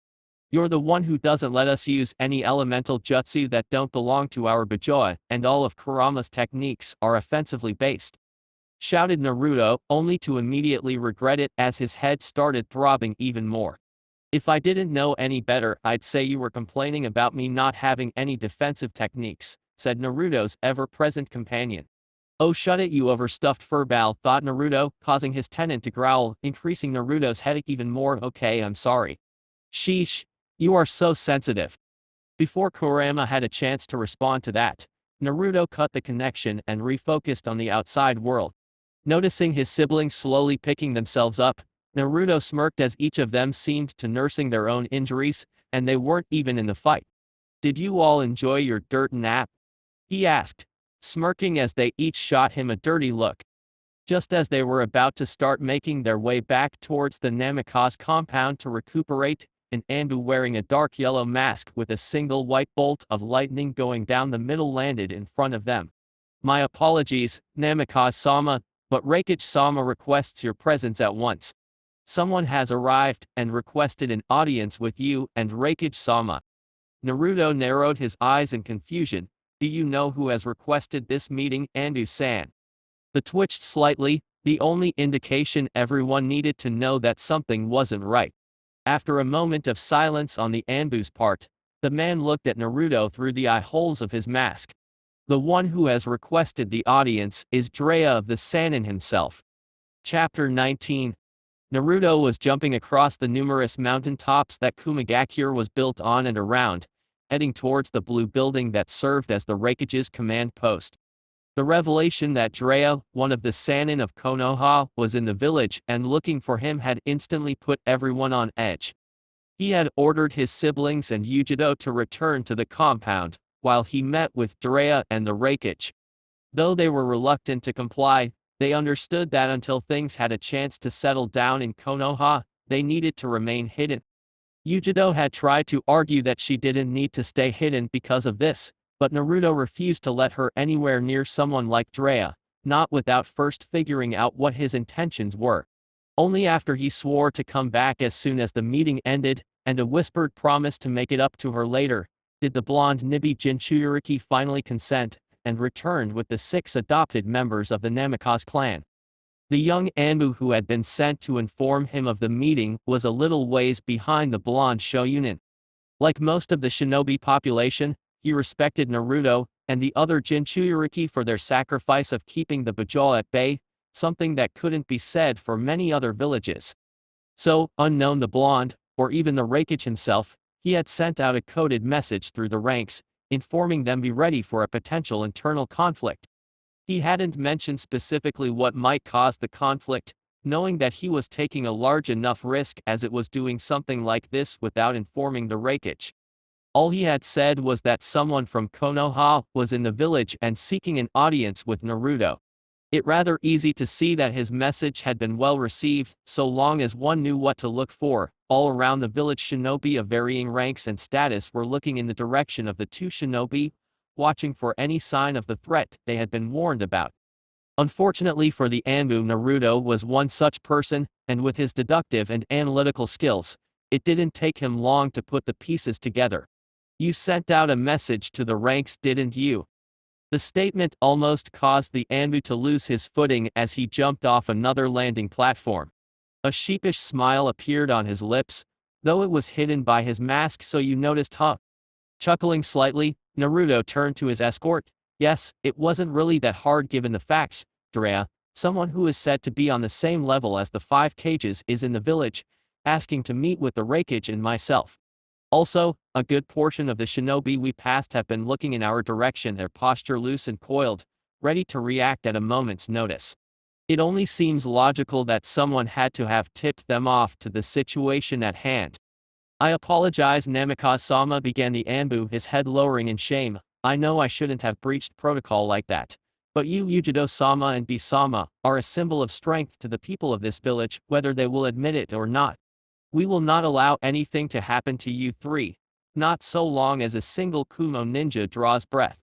The dedication in the Anbu's voice surprised Naruto, but nevertheless warmed his heart that his comrades would show such loyalty and devotion to him and fellow Jinchuriki. "Thank you," he said, causing to the Anbu to look up in surprise. "While it was indeed a breach of protocol, it was done out of your desire to protect your comrades. I would have done the same thing were I in your situation." The Anbu smiled under his mask, glad to know his actions weren't being viewed as form of treason. "Now normally, I'd have to report this to the Raikage, but—" He paused intentionally, watching in amusement as the Anbu almost lost his footing again. "I think I can look the other way provided you tell me your name, my friend." Internally relieved that his stunt wasn't going to be reported either, the Anbu couldn't help but smile that much wider that Naruto would consider him a friend. "My code name is Shishi, but you may call me Tachi Onarai Namikaze-sama." "Enough with the Namikaze-sama already," Naruto said, exasperated. "I hate formality. Call me Naruto, all my friends do." A soft chuckle escaped the Anbu. "Sorry, Namikaze-sama, but it wouldn't be proper for me to address you as such." He wasn't able to contain his laughter as he saw Naruto scowl at him, no real heat actually fueling the expression. "Please don't tell me you're one of those sticklers for titles and crap like that?" asked Naruto, his head dropping at the masked man's nod. "Great, just great," he grumbled as they continued on their way. The two shinobi soon arrived at the inverted blue structure that housed the Raikage. Quickly making their way through the halls, they stopped just outside the door to the Raikage's office. With a quick parting word, Shishi vanished in a crackle of lightning. Schooling his features into an emotionless mask, the young shogun opened the door and was greeted with the sight of a tall white-haired man standing across from A's eyes snapped to the new arrival at the sound of his office door opening. He had given explicit instructions that no one except Naruto was to enter. The sight of the new wielder of the Black Lightning walking in with an emotionless mask on immediately put the Raikage on edge. It was rare for Naruto to remove all traces of emotion from his features, and when he did, destruction, pain and suffering were in the near future of the person who caused it. "I just hope he doesn't do anything too drastic, but I better ready to bolt just in case he does," thought the Yondaime as he subtly began molding his chakra in preparation to use the Raiton armor as a means of potential escape. The man standing across from slowly turned around to face the new arrival, and immediately his face registered a small trace of shock. "Minato," thought the famed Toad Sage as he gazed upon the almost identical visage of the Yondaime Hokage. Giving his head a quick shake, his face broke out into a grin as he watched his godson walk further into the room. "Naruto," the blonde stopped as he locked eyes with Jiraiya. "It's good to see you again. You certainly have grown from the last time I saw you." "We've met before?" asked the blonde, his voice a perfect monotone that would have made an Ibarame proud. Yes, we have, though it's no surprise you don't remember. You were only a few hours old. Jiraiya looked over his shoulder at the seated Raikage. If it's not too much trouble, Raikage-sama, could I speak with Naruto in private? What I wish to discuss with him is a matter between family. Family? Thought Naruto in confusion, before he remembered something he had read in his father's study. That son of a bitch. He was supposed to raise me. Some godfather he is. His anger was slowly coming to surface and Kurama's chakra was coming with it, though the beast himself was doing his best to hold back his power from his host. Naruto, calm down. If you do anything drastic now, it may cause more problems than we can handle at the moment. His first friend's words seemed to have gotten through to Naruto as his anger slowly died down, but the burning rage refused to be completely extinguished. I know how you feel, Kit. But believe me when I say acting out in a blind rage will never solve your problems, it will only cause them to multiply. Naruto released a sigh as his anger receded back into the depths of his conscious. Thanks Kurama, I needed that. Anytime Kit, said the Kitsune before he cut the connection and allowed his container to focus back on the outside world. Looked extremely uncomfortable with the question, but he also knew that Naruto was more than capable of taking care of himself, and he still had his ambu placed around the room. Reluctantly, the Yondaime Raikage obliged to the request. Very well, Jiraiya Dono. But be warned, if you give me reason to suspect you are a threat to Naruto, I will see it as a declaration of war. With Konoha in its current condition, it will not survive an attack from the full force of Kumagakure. Jiraiya flinched slightly at the warning, but he understood the Raikage's motives for it. He was only trying to ensure the protection of one of his shinobi. I understand, Raikage-sama. I assure you, I would sooner die than willingly hurt Naruto. Nodded as moved to exit the room, but not before stopping next to Naruto and clapping the boy on the shoulder. Naruto nodded as the Raikage left the room, leaving the two shinobi relatively alone. Once they were alone, Jiraiya's expression softened considerably as he gazed at his godson. Naruto, He never got to finish as a blast of killing intent radiated from the blonde. That is Namikaze-sama to you, Jiraiya-san, he said, his voice blood-chilling. You have no right to address me as if you know me. You know nothing about me, and do I need to remind why that is? Naruto, please listen.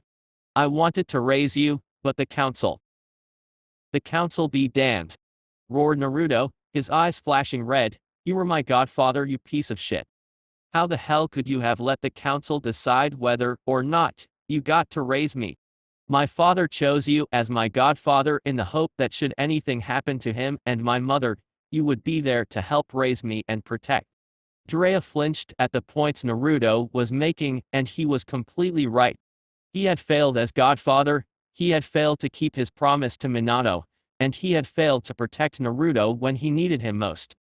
I'm sorry, Naruto, I'm sorry, said the white-haired man, his voice dead.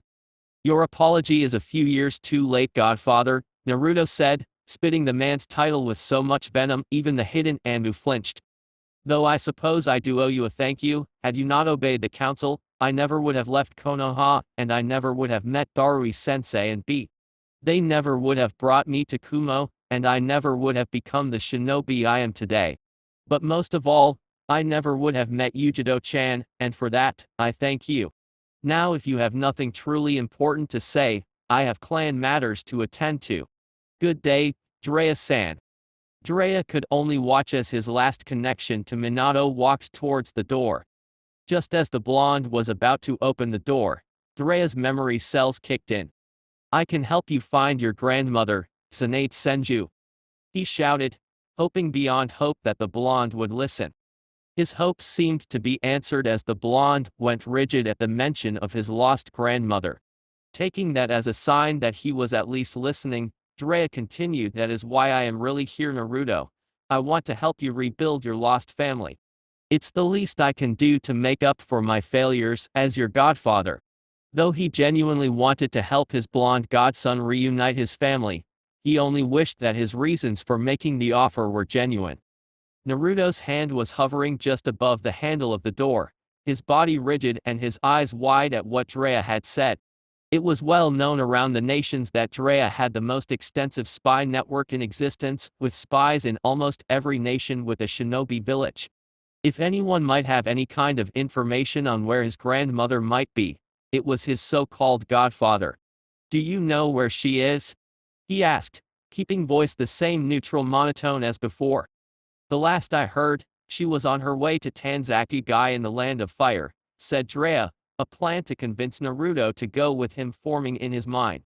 Naruto mentally cursed at that little tidbit of information. Of all the places Tsunade could have been, she had to be in the Land of Fire. Getting clearance to cross the border is going to be tricky with Konoha's current state, but the old fool still thinks I plan on returning to Konoha. I can use that to my advantage. Thank you for that information, Jiraiya-san. It will help in locating my grandmother. Now if you'll excuse me, I have arrangements to make. Jiraiya just stared at the blonde shogunin as he turned the handle and pushed the door open. "You'll need to have me along if you want to have a chance at finding her. She never stays in one place for long. If she's already left you, you'll need my help to find her again." Gritting his teeth, the young clan head mentally cursed once again, but he knew that Jiraiya understood how Tsunade worked better than he did. So swallowing his anger and contempt for the man, Naruto slowly nodded his consent. "Very well, though it is against my better judgment, I will allow you to accompany me to find my grandmother. I'll make the arrangements with Raikage-sama. Meet me at the main gate in a week's time, and do not attempt to contact me until then. Do you understand, Jiraiya-san?" The toad sage sighed, but nodded nonetheless. "I understand, Naruto. I'll meet you at the gates in a week." "Good, and should you even consider breaking that agreement, I will consider it an attack from a foreign country, and I will respond in kind." With that, the head of the Namikaze clan exited the silent office, leaving behind a disheartened Jiraiya in his wake. Namikaze compound. "You're what?" Yugito's scream could be heard all throughout the Namikaze compound, and if it wasn't for the barrier protecting it, all of Kumagakure would have heard it as well. Naruto had just returned from his meeting with Jiraiya, and after informing everyone that the man was supposedly his godfather, he told them he was planning on going with the man in order to find Tsunade. Needless to say, Yugito wasn't exactly thrilled about the idea, and she made her displeasure known. "What the hell were you thinking, Naruto-kun?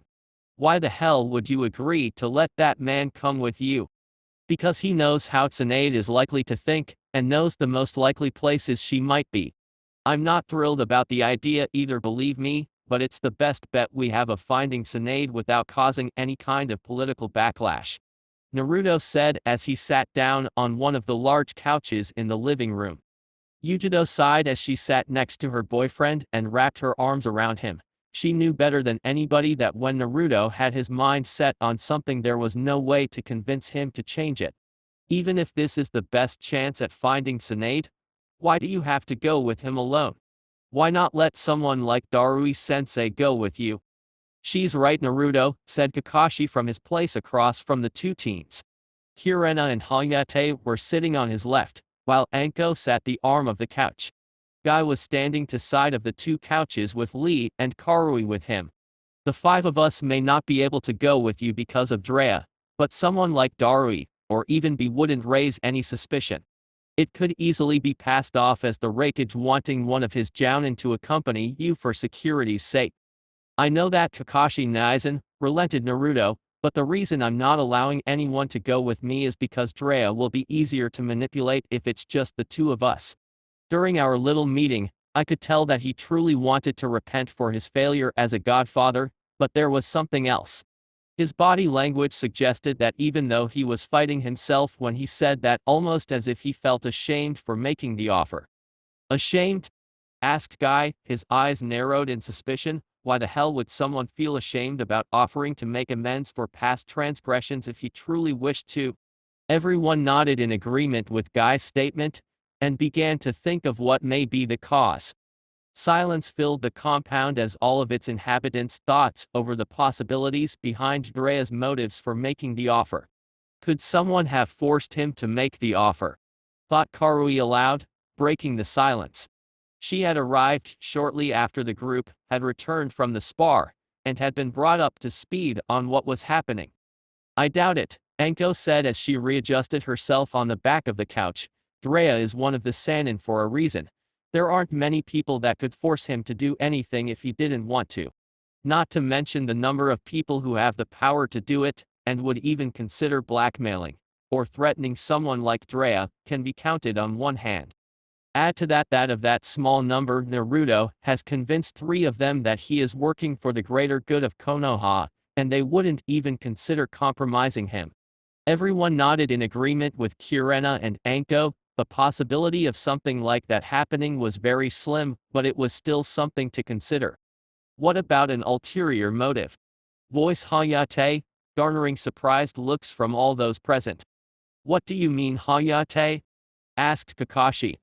I mean, what about the possibility that he might have another purpose for making the offer? Naruto, you said Jiraiya seemed ashamed about it, right? At the blonde's nod he continued, well, what if he has another objective for wanting to find Tsunade-sama? That might explain his contradicting feelings. He truly wishes to help reunite you with family, but at the same time there is another reason he needs to find her, a reason that will most likely end up separating your family even more if it succeeds. I think you're on to something there, Hayate, said Naruto as he closed his eyes in thought. Kurena smiled at her old teammate and gave him a quick peck on the cheek, causing the swordsman to blush scarlet. Everyone else snickered at Hayate's expression, but quickly quieted down when Naruto began again. Jiraiya truly wants to help me, but at the same time he has to do something that in his mind may cause me even more pain. Whatever the case, I'm not going to take any chances. I don't leave for a week, and in that time I plan to continue my studies of Fuinjutsu using the Uzumaki clan scroll. Everyone else up your training, you may not be coming with me, but I will need you all to be ready for a search and rescue should the worst happen. Kakashi, Hayate, you two know this compound better than any of us, so whenever you two aren't training I want you to try and find anything that may give us a clue as to where the Namikaze clan may have hidden the Uzumaki vault. The sooner we find it, the better. With multiple nods of agreement all around, everyone dispersed to begin their training. Yugito followed Naruto to the library to learn more about Fuinjutsu so she could begin working on her secret project.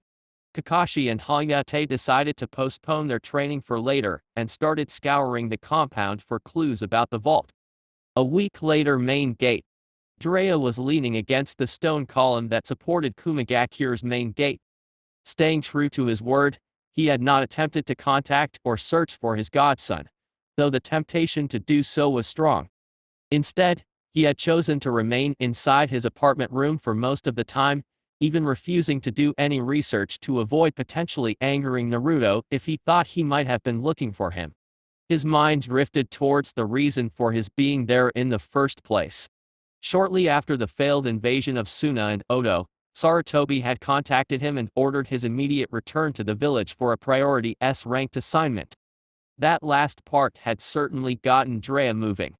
S-ranked missions were always considered to be a village's top priority in dealing with, but they were never referred to as an actual priority assignment.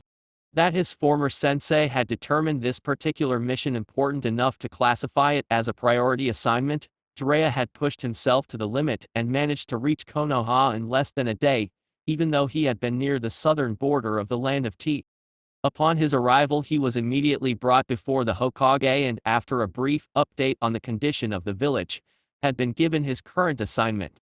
I still can't believe Sensei was willing to take such a huge risk. Naruto already made it clear that he wasn't to have any contact with Konoha until the time came for him to escape and return to the village. Yet he still insisted I try and convince him to come with me to search for Tsunade. No wonder he was so pissed when we met. He probably thought I would blow his cover with my appearance. Oh well, at least now I can begin training him the way he should have been years ago.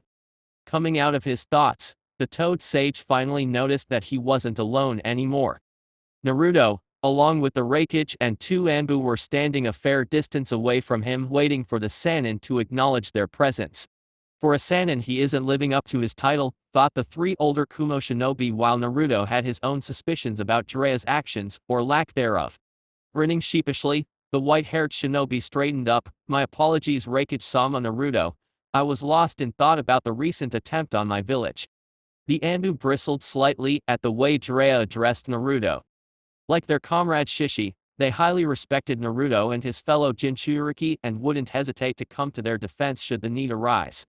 A reassuring glance from the blonde Shoyunin stayed their hands for the moment, but only just so. Quite alright, Jiraiya Dono, said A, feeling his stomach turn slightly at having to show this man any form of respect. But Naruto had made himself clear that they needed to keep up the ruse for now. I wish you luck on your trip, and I expect daily reports on your progress. He looked pointedly at Naruto, who nodded before walking over and joining Jiraiya. I am giving Naruto a leave of absence for 1 week. If he has not returned by then, we will react accordingly. Of course, but I can assure you no harm shall befall Naruto in my presence. A gave one last nod and watched as the two began to make their way down the mountainside. Be careful, Naruto, and you better come back in one piece, or Yugito will have my head on a platter. The Raikage shivered at the thought of an enraged blonde Kunoichi hunting him down for allowing her boyfriend to go on this mission. Naruto and Jiraiya silently made their way down the mountain at a moderate pace. Both shinobi were caught up in their own thoughts, Jiraiya deciding the best way to broach the subject of the position Naruto was currently in, while said blonde was determining how much of an act he needed to put on to keep his secret safe. Finally, after a few tense minutes of silent travel, Jiraiya looked over to his traveling companion and attempted to start a conversation. Naruto, I wanted to apologize for my sudden appearance in Kumo. I told Sarutobi Sensei that having me contact you was a bad idea, but he insisted that I at least try and convince you to join me for this search. So the old fool told him about that. Good, that just made my task all the easier. Apology accepted, Jiraiya-san, you were only following orders. Though if you would do me a favor when you return to Konoha, please tell Hokage-sama that this is the last time I can have any form of contact with Konoha until my return. I was able to play this one off as just my wayward godfather wishing to repent. Next time I may not be so lucky. He purposefully left the sentence hanging, knowing that it would allow Jiraiya's mind to take care of the rest, guaranteeing the man would get the task done. Jiraiya simply nodded, not wanting to even consider the possible consequences his godson may face should he be discovered. The two continued on in silence once again, having finally reached the base of the mountain, and making their way south towards the Land of Fire. If you don't mind my asking, how exactly do you plan on getting us past any of the border patrols we may come across? The higher-ups in Konoha may know of my plan, but the lower-ranking Shoyunin and Genin won't, and they'll consider me an enemy. Jiraiya instantly perked up at the question. This was his first chance to finally begin teaching Naruto everything he would need to know to be his successor. You don't have to worry about that, Naruto, he said with a wave of his hand. You don't get to be a spy master without learning a few tricks. As part of my job, I have studied and memorized the patrol patterns of almost every major shinobi village and the countries they inhabit. Konoha normally has patrols that circulate through each of the outposts every hour on the hour. However, ever since the invasion, the patrols have stepped up in frequency, coming by every half hour now. This is standard procedure when Konoha is on high alert, and it normally stays this way for at least a month following an attack, or until the village is fully repaired. Naruto's mind was working overtime as he committed all of the information to heart. Jiraiya was even more open with such vital information than the Hokage was, and if he played his cards right, he may just be able to get a complete layout of Konoha's defenses, both external and internal. But this information also brought forth a potential problem that he needed an answer to. I take it that was how you managed to make it all the way to Kumo without being intercepted by the Anbu. You know the layout of the patrol routes. Jiraiya merely smirked at the blonde Shoyunin, giving him his answer even before the man spoke. You catch on quick, Naruto. Yes, that is exactly how I got so far into the Land of Lightning without being spotted. If you want, I can start teaching you all you'll need to know for your return to Konoha and to take up my mantle as the Toad Sage. Mentally scoffing at the idea of him becoming the next Toad Sage, when Kurama told him he already had plans to make Naruto the first ever Fox Sage, the Kumo shinobi put on a false, eager smile and nodded his consent to the training. How ironic, one of Konoha's most powerful shinobi training an enemy from another village, he thought as he listened to Jiraiya begin explaining what all being the Toad Sage entailed, and the responsibilities that came with the title. It was about 30 minutes later and Naruto's left brow was twitching very dangerously. Jiraiya had managed to somehow say something perverted about women in every other sentence as he was telling Naruto about his future responsibilities. I swear to Kami if he says one more perverted thing, I'm going to fucking kill him. He raged in his mind before a familiar demonic voice spoke up. Heh, it might be annoying, but you have admit, some of the things he said sound interesting. Maybe you should try them out with Yugito sometime, suggested Kurama while sending a few very interesting images to Naruto. Said Jinchuriki's mind instantly shut down at the combined effect the images and thoughts were having. A small trickle of blood fell from his nose, thankfully unnoticed by Jiraiya, before Naruto finally managed to reboot his brain enough to where he could at the very least function normally. Inside his cage, Kurama was howling with laughter at the expense of Naruto of course, but just made things all the funnier for the millennia-old kitsune. Payback time, Kurama growled Naruto before he appeared in his mindscape and grabbed the laughing fox by the tail, dragging him into the dark corner of Naruto's mind where he locked away some of the most horrifying things he had ever witnessed. Finally getting his laughter under control, Kurama finally noticed where he was being dragged and immediately began trying to get away. If anyone had been there too able to see this they would have either died of laughter or have the world's biggest sweat drop on the back of their head at the sight of the mighty Kyuubi no Kitsune, a being larger than even the Grand Hokage mountain clawing at the ground in an attempt to escape, and Naruto seemingly keeping him in place with one hand holding onto a tuft of fur on one of his tails. "In you go Kurama," said the blonde in a sing-song voice before throwing the mighty beast into the dark abyss with one hand. Returning his conscience to the outside world, Naruto caught the tail end of Jiraiya's explanation, and his eyes widened before narrowing. Of course, before you can do all that, you have to sign the Toad summoning contract and learn the art of Senjutsu from the two great sage toads, but you'll meet them later. Pushing his anger at having to sign another contract aside, Naruto continued his charade. Jiraiya-san, even though I would be honored to sign the same contract as you and my father, I already have a summoning contract, one with the foxes. Is it even possible for a single person to have multiple contracts in effect at the same time? The Toad Sage's eyes hardened for a moment at the thought of Naruto having such a contract, but he quickly hid it so as not to let Naruto see. I'm not sure Naruto, most people are content to have one contract. I do know of a few people who gained a second contract, but that was only after terminating their first contract. I'll have to ask Gamabunta, the Toad boss and leader of the Toads, he should be able to give us an answer. Naruto simply nodded in understanding and began to silently plan a way of possibly getting around signing the contract if he couldn't possess two at the same time. Jiraiya however was deep in thought over the fact that Naruto was the holder of the Fox contract. There is only one being in existence that could give the Fox contract to a human, but that begs the question, why? Why would the Kyuubi of all things willingly hand over its own summoning contract to a human, especially the one it sealed inside of? Unless, thought Jiraiya in horrifying realization, unless the Kyuubi is trying to influence Naruto and control him. Looking over at this blonde godson, the white-haired Sannin made a note to talk to him about the Kyuubi once they reached a town to stay at for the night. I just hope I'm wrong was his last thought before he put those thoughts aside and focused back on his current task, finding Tsunade and convincing her to become the Hokage, hopefully without hurting Naruto in the process. Chapter 20. Tanzaki Gai Land of Fire. 3 days. 3 days had passed since Naruto departed from Kumagakure with Jiraiya. Despite Naruto's arguments that they should have been moving at speeds more suited for shinobi, Jiraiya had kept their pace at a leisurely walk.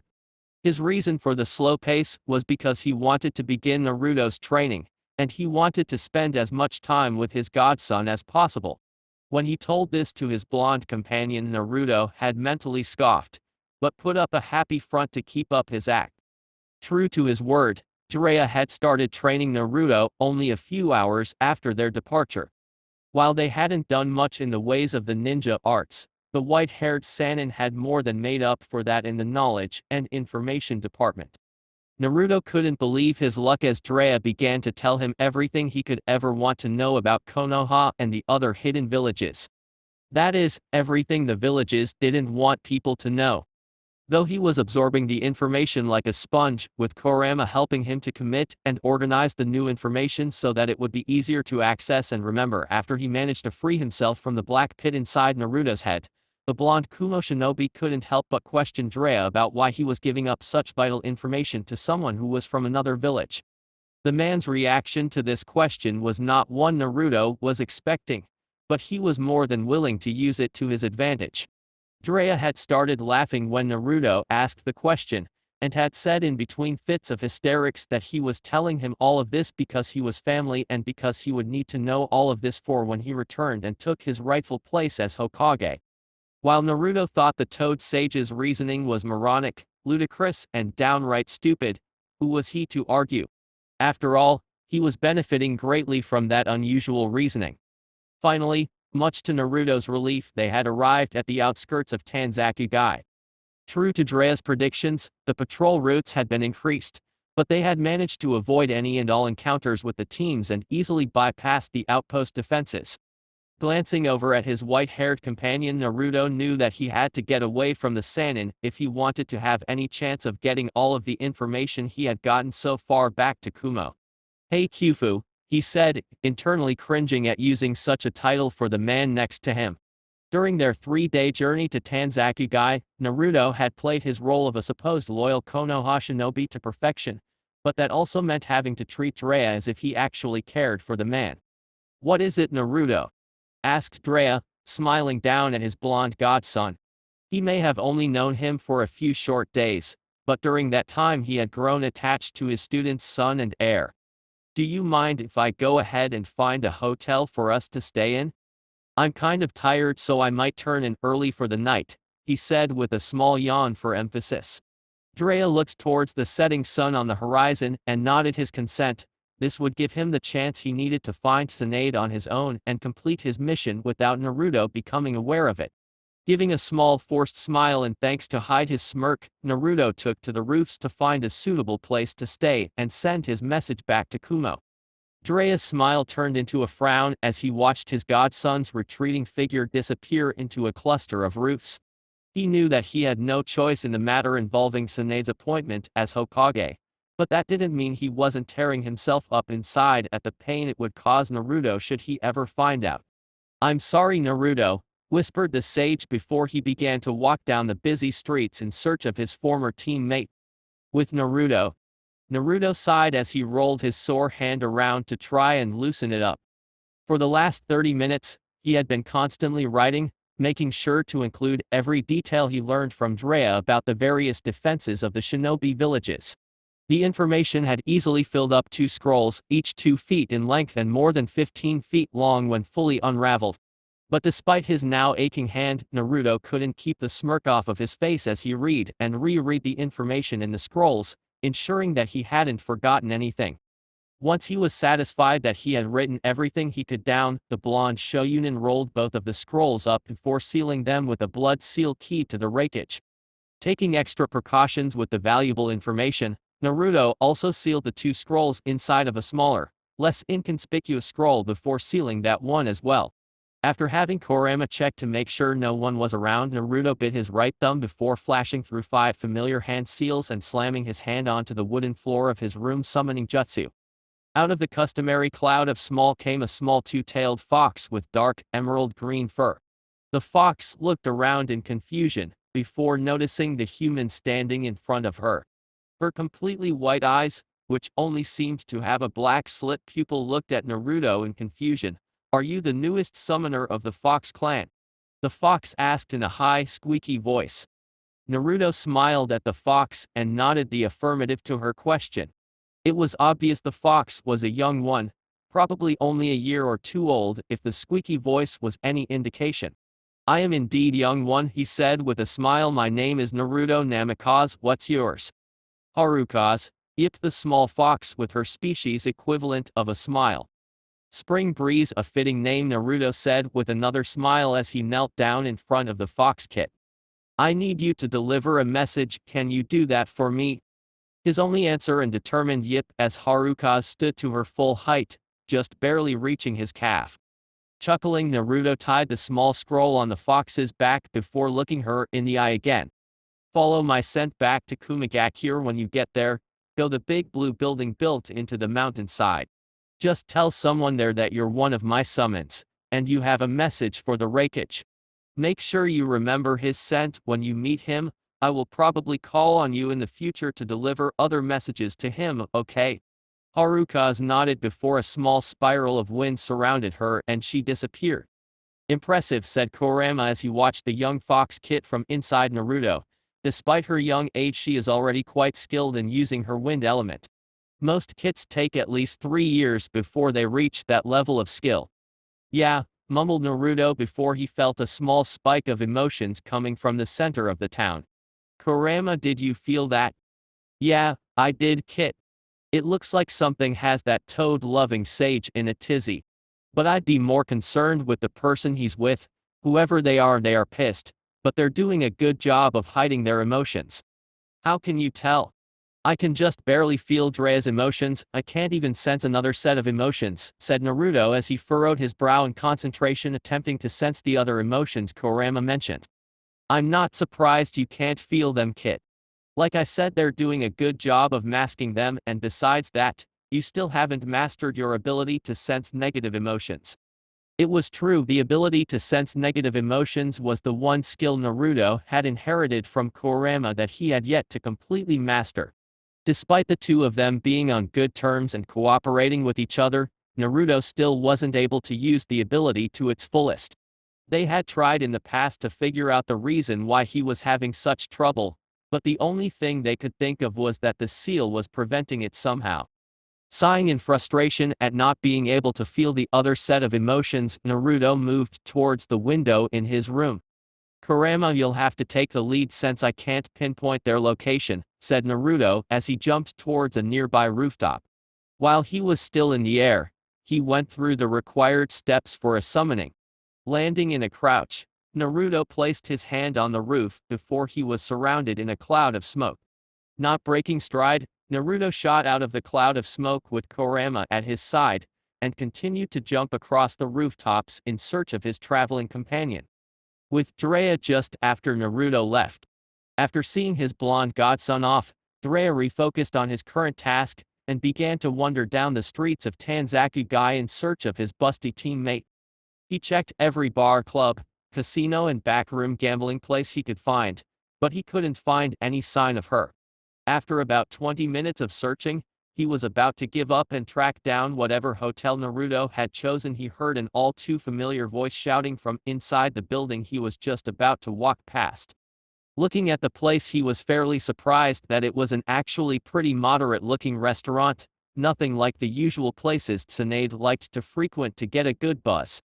Shrugging off the unusual behavior, Jiraiya quietly entered the establishment and immediately spotted his blonde teammate in one of the booths, 2 empty sake bottles already laying on the table, and a third about to join them. Across from the blonde Sannin was a young woman with fair skin, who appeared to be in her late 20s. She had black shoulder-length hair, and was wearing a simple bluish-black kimono with a white obi holding it closed. Though he couldn't see from his position, he knew that she was wearing open-toed sandals with a small heel just like Tsunade always wore. Tsunade's already looks like she's getting tipsy. I'll give her a few more minutes before I approach her. With that in mind, the toad sage discreetly walked over to a corner of the bar, taking extra precaution to ensure neither Tsunade nor Shizune saw him. It didn't take long for Tsunade to get sufficiently drunk, and Jiraiya thought now would be a good time to try and approach her. Tsunade, he called, surprising the halfway gone woman and her apprentice. Grabbing his own bottle of sake, he walked over and sat across from Tsunade as Shizune got up and sat next to her master so she could keep a better eye on her. Imagine running into you here. So I take it you're hoping to win big in the Tanzaki jackpot tournament? He asked, downing another saucer full of sake. Even in her drunken state, Tsunade was one of the most observant people on the face of the planet. She could easily tell that Jiraiya was lying through his teeth about being surprised at running into her. Hell, she wouldn't be surprised if he was actively searching for her. But for the moment, she would play along. It would give her more time for her body to absorb most of the excess alcohol in her system. Yeah, just like every year. What about you? Why are you here? Doing more research for that perverted trash you call a book? My books are not trash, Tsunade. They are carefully crafted pieces of literature that depict the natural, primal urges all humans have deep inside them. If you would only read them you would understand, said Jiraiya, ending with a small sigh while Tsunade merely rolled her eyes, her buzz slowly fading as the alcohol in her system was slowly absorbed. Anyway, we'll save this discussion for another time. Right now, I have something I need to tell you, Tsunade. Shizune, who hadn't really been paying much attention to the white-haired Sannin, immediately gave him her full attention at the surprisingly serious tone of his voice. Tsunade likewise focused on her fellow Sannin, a small feeling of dread beginning to form in her gut. Well, don't just sit there, you perverted toad, out with it. She really wasn't in the mood for his usual shenanigans. Jiraiya met the blonde woman's steely gaze with one of his own, once again catching her off guard. I was sent here by Sensei Tsunade. After the recent invasion attempt against Konoha, Sarutobi feels he isn't capable of protecting the village as he once could. Because of this, he has chosen you to become his successor as the Godame Hokage. I was ordered to return you to the village as soon as possible so that you can be inducted into office. Of all of the things Tsunade had been expecting her teammate to say, her being chosen as the next Hokage was definitely not one of them. Even though she hadn't set foot inside of Konoha in over a decade, she still kept tabs on it and occasionally eliminated any rogue ninja from the village she encountered. Also, what no one knew, with the exception of Shizune, was that she still truly cared for the village she grew up in, the one her grandfather had built along with his lifelong rival as a way of promoting peace amongst shinobi. But despite still genuinely caring for the village, it didn't make up for all of the things that same village had taken from her. Her father and little brother, her lover, and most recently, her daughter and grandson, both of them taken from her not 3 hours after the birth. That had been the breaking point for her, and she had walked away from the village, Shizune at her side, the very next day. She had made it clear when she left that she would never be returning to the village, and that should anyone attempt to try and force her return, she would treat them as an enemy and dispose of them accordingly. For 13 years Konoha and her former sensei had adhered to that warning, but now that was no longer the case. It was bad enough that her sensei and teammate were all but attempting to order her to return, but to claim that she was to become the next Hokage upon her arrival was too much for the busty Sannin. Her anger reached a head for just a fraction of a second, accompanied by a frightening amount of killing intent, before she remembered her grandfather's teachings and managed to rein in her legendary temper for the first time in years. But that single spike had served its purpose, alerting everyone, even civilians with no measure of ninja training, that something was definitely wrong. That spike also alerted a certain blonde Jinchuriki and his Bajora counterpart that things were escalating faster than they expected, and forced them to increase their pace. Jiraiya, as a testament to his experience, merely brushed the blonde woman's killing intent off as if it were some dust on his clothes. He knew that Tsunade would be less than thrilled with the prospect of becoming Hokage, but it seemed that she was even more against it than he had originally anticipated. That left him with very few options in terms of convincing the woman to return, shy of using brute force. But he still had one card left to play, a last resort that he and Sarutobi had devised, though they both had hoped against all odds that it didn't come to it. If the record-breaking glare Tsunade was currently leveling on him was any indication, their hopes had been dashed. Unknown to the three of them, Naruto and Kurama had just arrived and taken up a position on the roof of the building across from the bar. Not willing to take any chances, Kurama had cloaked the two of them using a genjutsu of his own design, one that was impenetrable to all humans, even those with blessed eyes. Despite the distance separating the two groups, Naruto and Kurama were able to easily hear everything that was being said thanks to their enhanced senses. Seeing that he had no other options left, Jiraiya mentally prepared himself for the consequences of revealing his last card. Tsunade, he began, his voice more subdued and somber than either of the two kunoichi thought possible. I know that you hate the idea of becoming Hokage, but there is another reason that Sarutobi-sensei wants you to take over for him. Through her anger, the slug princess could tell that whatever Jiraiya was about to say was difficult for him, and that caused her pause. There weren't many things that could bring about this kind of attitude in her normally happy and aloft teammate. In fact, she could count the number of times he had acted like he was now on one hand. It's your grandson Tsunade. I don't know who told you that he died shortly after birth, but whoever it was, they lied. Naruto is alive, Tsunade, and he needs you more than even he understands. Tsunade's world erupted with joy. Her grandson was alive, and she's still a chance to be the loving grandmother she had dreamt of being ever since she learned Kushina was pregnant. But then what Jiraiya said finally sank in. He was in danger. Naruto was in danger, and he needed her to help protect and save him. Where is he, Jiraiya? She croaked out, her voice betraying her conflicted emotions of joy and worry. Where is Naruto? What's happened to him? He was taken from Konoha. Tsunade, he lamented, causing Tsunade as well as Shizune's eyes to widen. From what we can tell, he was taken from the village about 6 or 7 years ago by two jounin from Kumagakure. What?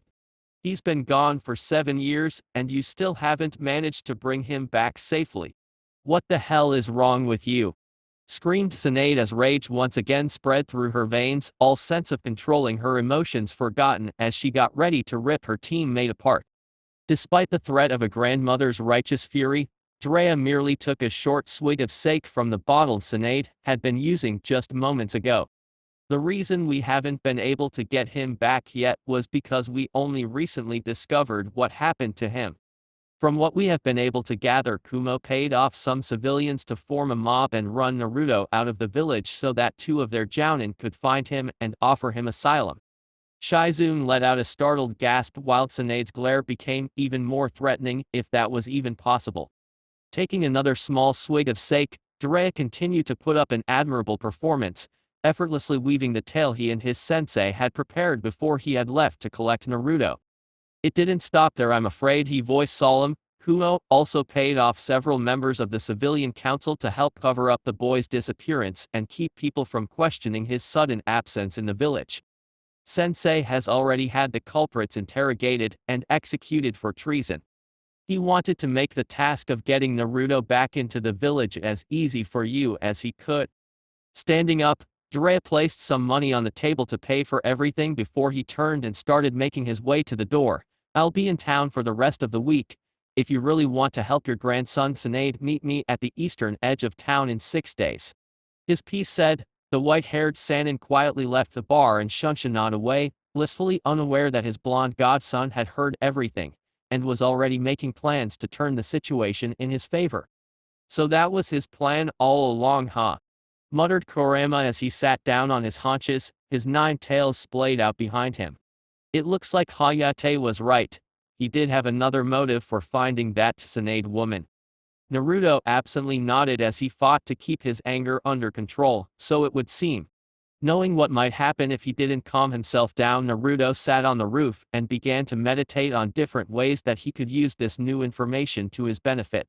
While Naruto delved deeper into his musing, Kurama kept watch over the young blonde Jinchuriki, even if it was impossible for any human to find them. Several minutes passed before Kurama spoke up again, thoroughly bored of watching Tsunade absent-mindedly drinking herself into another stupor. What do you plan on doing now, Naruto? This situation is not one of the ones we were expecting. No, it's not, mumbled Naruto as he continued his impromptu meditation. However, that does not mean it can't be salvaged. One of the fundamental aspects of being a shinobi they taught us in the academy is being adaptable. Even if things do not go the way you had expected, you must always be ready and able to adapt to the new situation at a moment's notice. His mind set, Naruto stood up and moved to stand with his oldest and most trusted friend and companion, and that is exactly what we are going to go. Grinning as he recognized the tone in Naruto's voice as the one he always used when he was about to cause a lot of trouble, Kurama turned his full attention to the blonde. And how, Pray tell, are you going to do that? A matching grin slowly spread across Naruto's lips as he continued to watch his grandmother drink herself stupid. First, we're going to need to find out where Tsunade's loyalties truly lie. With her family, or with Konoha. But to do that, we'll have to have a small family reunion first. Reaching up and scratching his nine-tailed tenant behind the ears, Naruto's smirk grew slightly at the undignified mewling the mighty Kyuubi was emitting at his ministrations. Thank you for leading me here, Kurama, but it will be better if I continued on alone. Return to the seal and catch up on some sleep. I'll wake you if anything drastic happens that requires your help. Kurama absently nodded as he continued to enjoy the treatment Naruto was giving to his ears. He let out a pitiful-sounding cry as the blonde ceased his actions, and shot the young shinobi a mild glare before disappearing in a cloud of smoke. Shaking his head at his tenant's sometimes bipolar attitude, the blonde shogunin refocused on Tsunade and her companion. It wasn't much longer before the black-haired kunoichi managed to get Tsunade to stop drinking and helped her out of the restaurant and towards where they were staying. Naruto was quick to follow, subtly channeling Kurama's chakra to maintain the powerful cloaking illusion around him. He followed them almost all the way to the edge of town before the two kunoichis entered a small family run-in. Well, this worked out quite well, thought the hidden blonde as he observed the small hotel. Since they're already this close to the edge of town, it will make getting them alone that much easier. Now, how to get their attention without rousing any suspicion from the civilians in the streets? Thought the blonde shogunin as he watched Shizune perform some form of medical ninjutsu on a tired Tsunade. You could always take the direct approach, said Kurama through a loud yawn before settling back down and falling asleep. As much as I don't want to risk it, that looks the only option I have at the moment, Naruto mused before taking out a small slip of paper and writing a quick note. Wrapping the tag of paper around the handle of a kunai, the namikaze took careful aim before throwing the weapon through the open window of Tsunade and Shizune's room. With Tsunade and Shizune, Tsunade groaned as she attempted to relax on her futon. After her conversation with Jiraiya, she had been conflicted as she tried to decide what she should do. On one hand, she could return to Konoha, become the Hokage and use her influence to try and bring her grandson back to her. However, now that she was relatively sober, she could see all of the possible repercussions that path would bring. The largest of which being the potential for Kumo declaring war on Konoha to get Naruto back. It's not that she doubted the village's strength, but she was afraid that Naruto may end up dying because of it, or worse, being captured and taken away from her again. Damn that Jiraiya, she mentally cursed as she rubbed her forehead, showing up out of the blue and telling me all this while I'm blissfully drunk. Almost seems like he planned. Her thoughts were halted as she rolled away from her futon just before a kunai lodged itself into the wooden floor with a small thunk. Shizune, who had been preparing to sleep, was at the window in an instant, launching a small volley of senbon at the shrouded assailant. The shadow ducked under the needles before darting towards the forest surrounding Tanzakugai. Turning to make sure her master was alright, Shizune found the woman staring at a piece of paper wide-eyed and obviously in shock. "Tsunade-sama, are you alright?" she asked as she knelt next to the blonde-haired woman. Tsunade just stared at the paper in her hands for a few more moments before finally coming back to her senses. "Shizune, grab Taunton. We're going after that person now." Her voice was barely above a whisper, but the command could still be easily heard. Her apprentice was quick to comply, picking up the small pig that had woken during the commotion and following the Sannin through the open window. The two kunoichi landed on the roof the mystery assailant had attacked from, with Taunton already searching for a scent before Shizune even set her down. It wasn't long before the small pig found the scent she was looking for and with a quick oink, took off with a speed and agility that betrayed her species. Tsunade and Shizune were right behind their animal companion as they cleared the edge of the city and continued on through the forests of the Land of Fire. After about 15 minutes of searching, with Taunton making one stop to find the trail again, the two kunoichi were starting to lose hope of finding the mystery assailant. Just as they were about to give up the chase and return to Tanzakugai, the forest they were traveling through suddenly stopped, and turned into a vast open plain. There, sitting on one of the boulders scattered throughout the plain, was the same person who had thrown the kunai. His body was hidden in the shadows cast by the few clouds in the sky, but they could tell that his posture was relaxed, a little too relaxed for someone who just attempted to attack another person. "So you finally caught up," the figure spoke in a deepening masculine voice, causing a slight shiver of excitement to go down Shizune's spine, much to her shame. "I was beginning to think that your title as a Sannin was wrong, Tsunade." Tsunade narrowed her eyes at the shadowy figure, but for some reason the voice reminded her of a certain blonde-haired kage that had stolen her daughter's heart. A pang of guilt and sorrow passed through her as the images of her daughter and her son-in-law appeared briefly in her mind before she pushed them aside and refocused on her current predicament. "Who are you, and why are you here?" The figure chuckled slightly before waving his hand towards Tsunade. "The note I sent you should have made that second question obvious." Tsunade's glare hardened as she reached into her green jacket and brought out the paper that had been attached to the kunai. "Now, why don't you read it over once more, and once you do that, I'll answer your other question." Despite the fact that she was leveling this strange person with a glare that would have normal people wishing to kill themselves just to escape its gaze, he remained completely unaffected by it. Deciding against taking any rash action for the moment, Tsunade glanced down at the note in her hand and quickly read it over once more. "Jiraiya is lying. If you want the truth about your grandson, come find me." Returning her piercing gaze to the shadowed figure across resting on the boulder, the slug princess question was easy for all to see. Explain. Chuckling again, the figure adjusted himself on his perch so he was more comfortable. "Now, you're probably wondering what I know about your grandson Naruto, and how I know, correct?" A forced nod was his only answer as both women leveled glares on him. A strong wind began to blow across the plains, steadily moving the darkened clouds across the sky, and allowed the full moon to cast its light upon the three gathered ninja. Tsunade and Shizune couldn't stifle the gasps that escaped them as the light revealed a person that was a complete carbon copy of a man they both knew to have died years ago. Tsunade collapsed to her knees as a single name left her lips: Minato.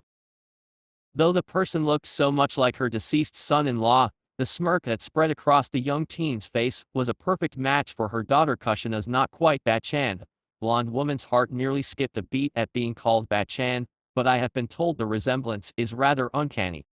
Since her master was still recovering from the shocking appearance of the shinobi before them, Shizune asked the question that both of them wanted an answer to. Who are you? Where are my manners? Allow me to introduce myself. I am Naruto Uzumaki Namikaze, son of Minato Namikaze and Kushina Uzumaki. Also, I am your grandson, Tsunade Bakken. Tsunade had seen and experienced many things in her life as a kunoichi.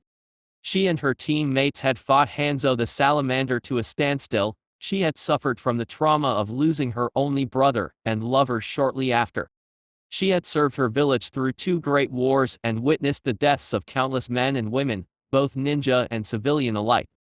But for all her experience, nothing could have prepared her the proverbial maelstrom of emotions that the young man across from her caused when he revealed who he was. The emotional rush she had felt earlier that day paled in comparison to what she was feeling now. Many of the emotions from earlier had resurfaced tenfold, but with them also came multiple questions that only furthered the emotional storm raging inside of her. Why was he here? Didn't Jiraiya imply that he was being forced to serve Kumo? If he was right and Jiraiya is lying, then what was really happening in her grandson's life? These and other questions flashed through the slug princess' mind in a flash as she tried to come to grips with everything that had happened in the last 12 hours. The blonde shogunin gave a slight chuckle as he could almost see the cogs and gears of Tsunade's mind working overtime to process everything in a matter of seconds. But he couldn't blame her for it.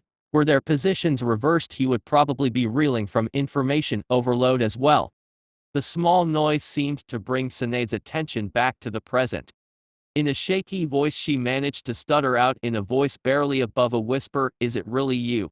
Are you really my grandson?" With a smile so reminiscent of her deceased daughters, it was almost unsettling. The teen nodded the affirmative. That was all it took for the small portion of self-control the legendary medic had retained to completely shatter, and she launched herself at Naruto with speed that could rival the Hiraishin. Despite the original intention he had for instigating this reunion, Naruto allowed himself to revel in the feelings of finally being reunited with his real family. He didn't care that his bones and organs were probably being reduced to nothing but paste because of his grandmother's strength, or that he still didn't know where her loyalties would lie. All he cared about at that point was that he finally had someone he could truly call family, a blood relative that loved him and he could love back. Unfortunately, reality was starting to catch up with him and he reluctantly ended the tearful and heartfelt hug with the blonde woman so that he could get to the reason he lured her out here. Bachan, he began, as much as I would love to continue this, there is a reason I lead you two out here. With all of the excitement of finally having her grandson back in her life, Tsunade had almost completely forgotten about the note he had sent her. Stepping back so that she could see him easier, the slug princess waved her hand as a silent sign for him to continue. I know you talked with Jiraiya earlier, and I know exactly what he told you. Like I said in that note, he's lying, at least on some points. He was telling the truth when he said I was run out of the village by a mob of villagers, but they weren't paid to do it. No, they chose to attack me of their own free will. Before I left for Kumo, my time in Konoha was filled with hatred, contempt, and loathing from the villagers for merely existing. They were happy when I suddenly left the village. Hell, some of our spies have reported that they have another festival celebrating the day the demon was chased from the village. Tsunade's blood began to boil the more Naruto told them, but that last part about her former village, the one her grandfather had built as a beacon of hope and peace for worlds celebrating her own flesh and blood's exile, was the last straw. Chakra exploded from her being, the force of it cratering the ground around her as her anger continued to grow. The only thing that prevented the entirety of the Land of Fire from feeling the power of the furious woman were the suppression seals Naruto had set up around them. Shizune was only doing slightly better than her master. She had spent some time with Minato and Kushina before their untimely deaths, and despite their short time together, she considered them family, and by extension, she considered Naruto family as well. Though her anger was more controlled, she still managed to crack a good portion of the ground beneath her. Naruto was slightly awed at the power his grandmother possessed. He knew from her reputation that she was a powerful kunoichi, but damn. Even he would have a little trouble matching the amount chakra she putting out in her fury. Holy shit, Kurama, remind me never to piss Bachan off. She is scary as hell when she wants to be. You got that right, Kit. Even I'm not stupid enough to mess with a hacked-off grandmother with this kind of power. This kind of reminds me of the few times Shikaku and I got Kaguya back and mad at us, and that is something I'd rather not live through again. Naruto couldn't agree more, and he began to try and calm his irate grandmother. Tsunade Bakken, he said over the winds that were beginning to pick up thanks to the blonde woman's chakra. I know how angry you must be right now, but letting your anger control your actions will do us no good. His words seemed to have some effect as the heavy killing intent that accompanied the onslaught of chakra began to lessen. Believe me when I say that they will pay for what they did, Bachan, and I will be the one to collect on that payment. But before we continue, there is something I need to ask you, and how you answer will determine where we go from here. The sheer amount of seriousness that was on her grandson's face as he said this gave Tsunade pause. She had a good idea as to what he was about to ask her, but the fact that he felt the need to ask it at all caused a pang of sadness, anger, and a small amount of pride in her heart. She could only imagine what he had lived through to feel the need to ask something like this to a family member, his grandmother no less, but it also made her proud that he was acting like true shinobi, a true leader, a kage. So when he finally asked the question she suspected he would, she already had her answer ready. Who will you side with? Do you side with your family, or do you side with Konoha? I will always side with my family, Naruto-kun. That village has taken almost my entire family from me, and betrayed what was left of it. As far as I'm concerned, the sooner you collect on the pay they owe you, the better off the world will be. Tsunade crossed her arms as she turned and glared in the direction of Konoha, My grandfather may have built the village, but he would be ashamed of what it has become after his passing. From this day forth as head of the Senju clan, I hereby sever all ties between Konoha and the Senju clan. Shizune was surprised at her master's declaration, but she couldn't help but agree with her. Those actions were the ones of the village her uncle had fought and died for. She knew that if he were still alive, he would be just as disappointed in what the village had become as the past Hokage would. For his part, Naruto kept his surprise well hidden, but inside he was already planning on how to incorporate this new dynamic into his plan. His impromptu planning session was cut short as Tsunade spoke up again. "So Naruto-kun, when are you supposed to return to Kumo?" asked the blonde grandmother, eager to see her new village and see how her grandson is treated there. Putting his plans aside for the moment, Naruto returned his attention to the two women with him. Reikage-sama gave me a week of leave so that I could accompany my perverted toad of a godfather on this little trip. That was 3 days ago, and the only reason it took that long was because Jiraiya insisted on walking the entire way instead of tree hopping. But I shouldn't complain, it did get me a lot of classified information that will benefit Kumo greatly in the future. "Oh, and what information was that, Naruto-kun?" asked Shizune as she moved forward with taunton. The smirk that appeared on the blonde Shoyunin's face caused Tsunade to smirk a little as well while Shizune raised an eyebrow in confusion. "Oh, you know, enemy village patrol routes, inner village layouts, and village defenses for all 5 great shinobi nations and several smaller ones. Nothing too big," he trailed off at the brunette's astonished expression and Tsunade's borderline psychotic grin. "Let me guess, that pervert told you, right?" Seeing her grandson nod the affirmative raised a single question in the Sanin's mind: "The only thing I don't understand is why. Jiraiya may be an idiot, but he is Konoha's spy master for a reason. He wouldn't just hand out such vital information without reason." Understanding Tsunade's confusion, Naruto then began to tell her and Shizune everything that had happened up until his departure with Jiraiya, leaving out a few sensitive pieces of information for precautionary reasons. Tsunade could tell that Naruto was leaving things out of his story, and though it hurt her that he didn't trust her as well as she hoped he might, she understood his cautious nature. After he had finished explaining the things leading up to the position they were in now, Naruto began leading the two back towards Tanzakugai as it was nearing dawn. When they landed on the outskirts of the city and started to quietly make their way towards Tsunade's and Shizune's hotel, Naruto decided to now was a good time to let his grandmother know about his plans and give her time to think on his offer.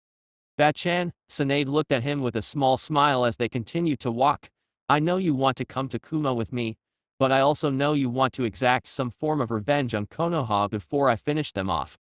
A sheepish smile proved that he had hit the nail on the head with his assumption. "Well, what if I told you there was a way you could take that revenge and make my task of leveling the place all the easier?" He now had both women's undivided attention. It seems that even Shizune wanted to take out a little payback on the village that had betrayed her uncle's dreams for it. "And how could I do that, Naruto-kun?" Naruto stopped and turned to face his grandmother fully, a feral grin etched across his features. "I'll tell you, and then leave so you can have some time to think it over before you give me your answer. You can easily exact any form of revenge you see fit, and also weaken the village greatly if you strike them at their core, and the best way for you to do that is to become the Hokage." Chapter 21. The first rays of sunlight were just cresting the edge of the horizon as Naruto quietly returned to the hotel room he had booked. He was mildly surprised when he found his godfather sprawled out on a futon. Even without looking, the blonde Shoyunin could easily tell that the man had been drinking and had passed out drunk after his late-night escapades, which probably involved some, but pleasurable company. How the hell can someone like that be one of the legendary Sannin?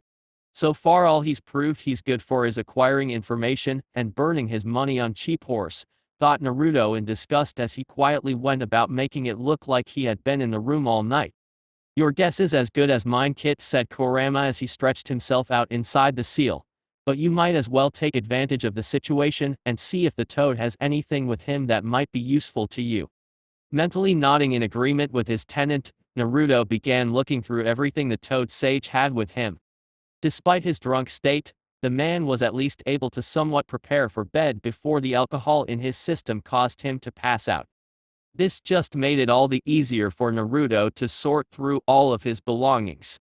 While most of what he found wasn't of use to him, he did find a few scrolls containing information on different types of seals, and immediately set a handful of clones to copying the information as quickly as possible.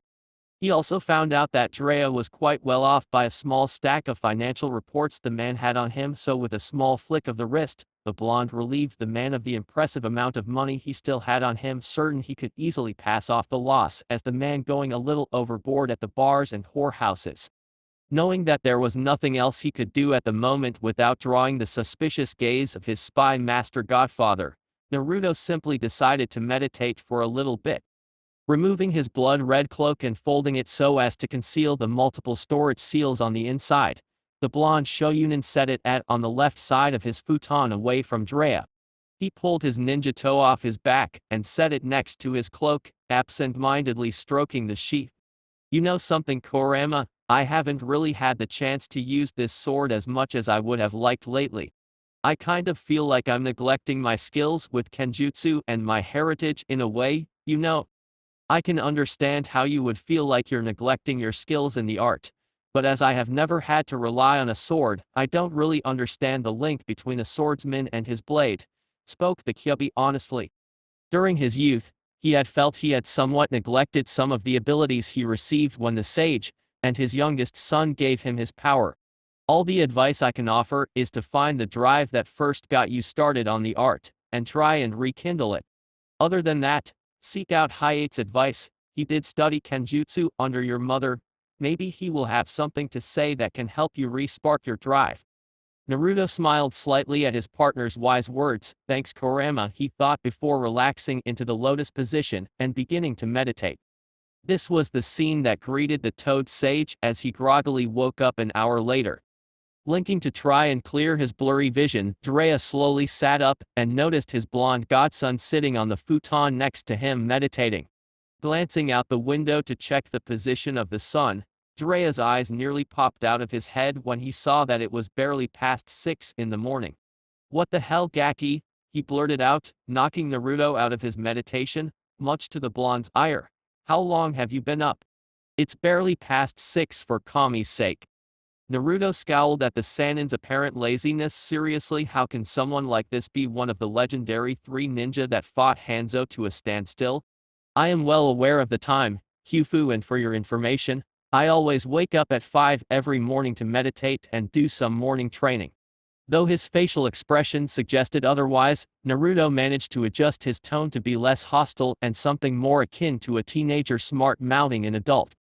In his hungover state of mind, Jiraiya didn't seem to notice the contradicting emotions and simply waved off his reply. Yeah, that's great and all, Naruto, but don't you ever spend time with that girl of yours? I mean, you're a couple, don't you ever just spend some time alone together, not training? Before Naruto had a chance to answer, Jiraiya waved him off again. Never mind, I don't want to know. He paused for a second before a perverse grin spread across his face. Unless of course you have some stories to share that could help my research. Jiraiya never even had a chance to let out his customary perverted giggle before the sheath of Naruto's sword cracked him over the head, sending him back into the world of blissful unconsciousness. Said blonde's eyebrow was twitching dangerously as he valiantly fought the urge to fillet the white-haired shinobi. Taking several deep breaths to help him calm down, Naruto relaxed back into his meditation, waiting for Jiraiya to wake up again. Just outside of Tanzaki Gai 2 hours later. Geez, Naruto, did you really have to hit me over the head this morning? Asked Jiraiya as he redirected a punch to his stomach and countered with an open palm to Naruto's solar plexus. The blonde Shoyunin grunted ever so slightly as he brushed off the hit and dropped down with a leg sweep, which Jiraiya jumped over. Expecting as much, Naruto rose while continuing his spin and nailed the veteran Konoha shinobi with a powerful thrust kick to the midsection. Jiraiya's limp body impacted hard with a nearby tree, ending the spar and leaving the fabled sage groaning in pain against the tree. Naruto simply lowered his outstretched leg and gave the Sannin a half-hearted glare, though he was sorely tempted to give the man a full-force one. You deserved it after that perverted comment you made, he said as he watched Jiraiya slowly get to his feet and walk back over to him. Whatever, the Toad Sage grunted once he was standing in front of Naruto again. How my godson ended up not appreciating my research is beyond me. Even Minato joined me for research from time to time. Naruto raised an eyebrow at that little piece of information, and made a note to ask Kakashi about that when he got back to Kumo. Oh well, I'm sure sooner or later you'll see the beauty that is my research and join me. Like hell I will, thought Naruto. Anyway, continued Jiraiya, let's get back to training. Your taijutsu is good, and from what Sarutobi sensei told me your ninjutsu is phenomenal. That doesn't leave me much option in the realm of things to teach you, although there is one thing that I definitely can. Biting his right thumb and swiping some of the blood on his left hand, Jiraiya formed 5 all too familiar hand seals before slamming his hand on the ground, summoning jutsu. The customary cloud of smoke cleared to reveal a toad the size of a large boulder. Its orange skin was covered in blue markings with bandages wrapped around its body and left foreleg. Around its neck was a necklace with 7 large beads on it, with the kanji for loyalty on the central, largest bead.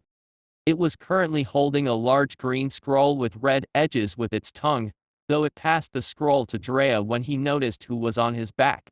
Thanks Gamma, Jiraiya said as he jumped off the toad's back, getting a silent nod from the keeper of the toad contract.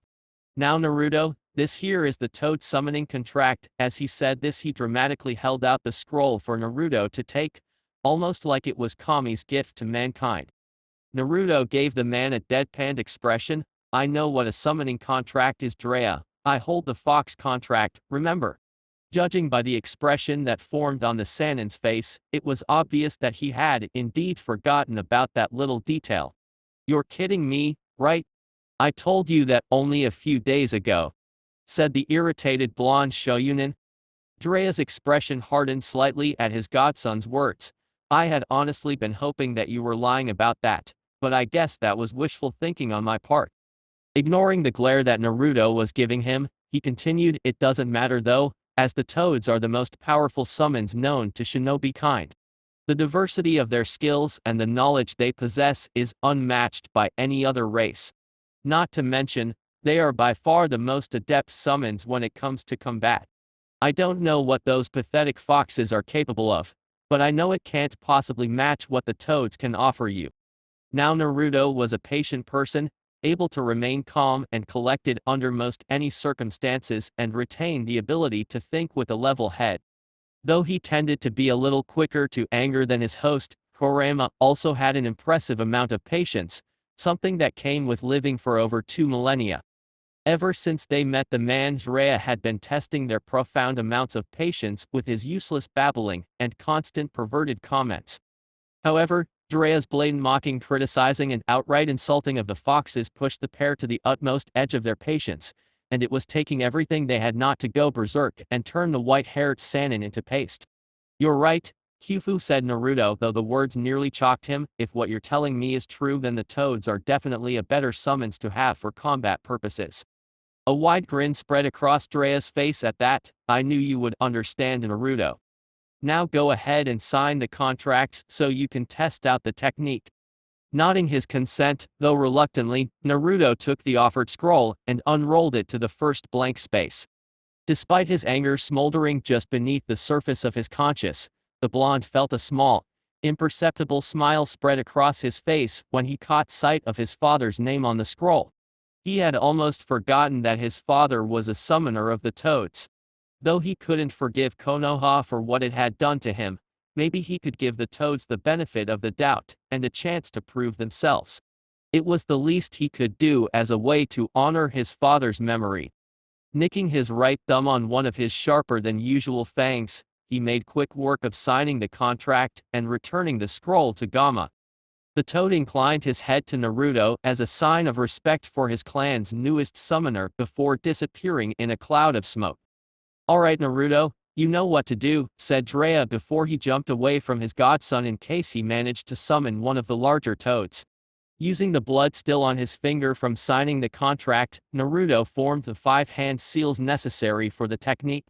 Molding a moderate amount of chakra for the technique, the Kumo shinobi slammed his hand on the ground, a sealing array spreading beneath his palm summoning jutsu. A massive cloud of smoke filled the clearing and a good portion of the forest surrounding it. Jiraiya had a split second to be shocked that his godson had managed to summon one of the 3 largest toads of Maibaku, before a booming voice let him know exactly which one he summoned. Jiraiya, why the hell did you summon me? You have got to be fucking shitting me. Of all the toads he could have summoned, he just had to summon Bunta, thought the toad sage before he jumped up to the top of one of the trees, putting him even with the large toad's mouth. Actually, Bunta, it wasn't me that summoned you, he began only to be cut off by the chief toad.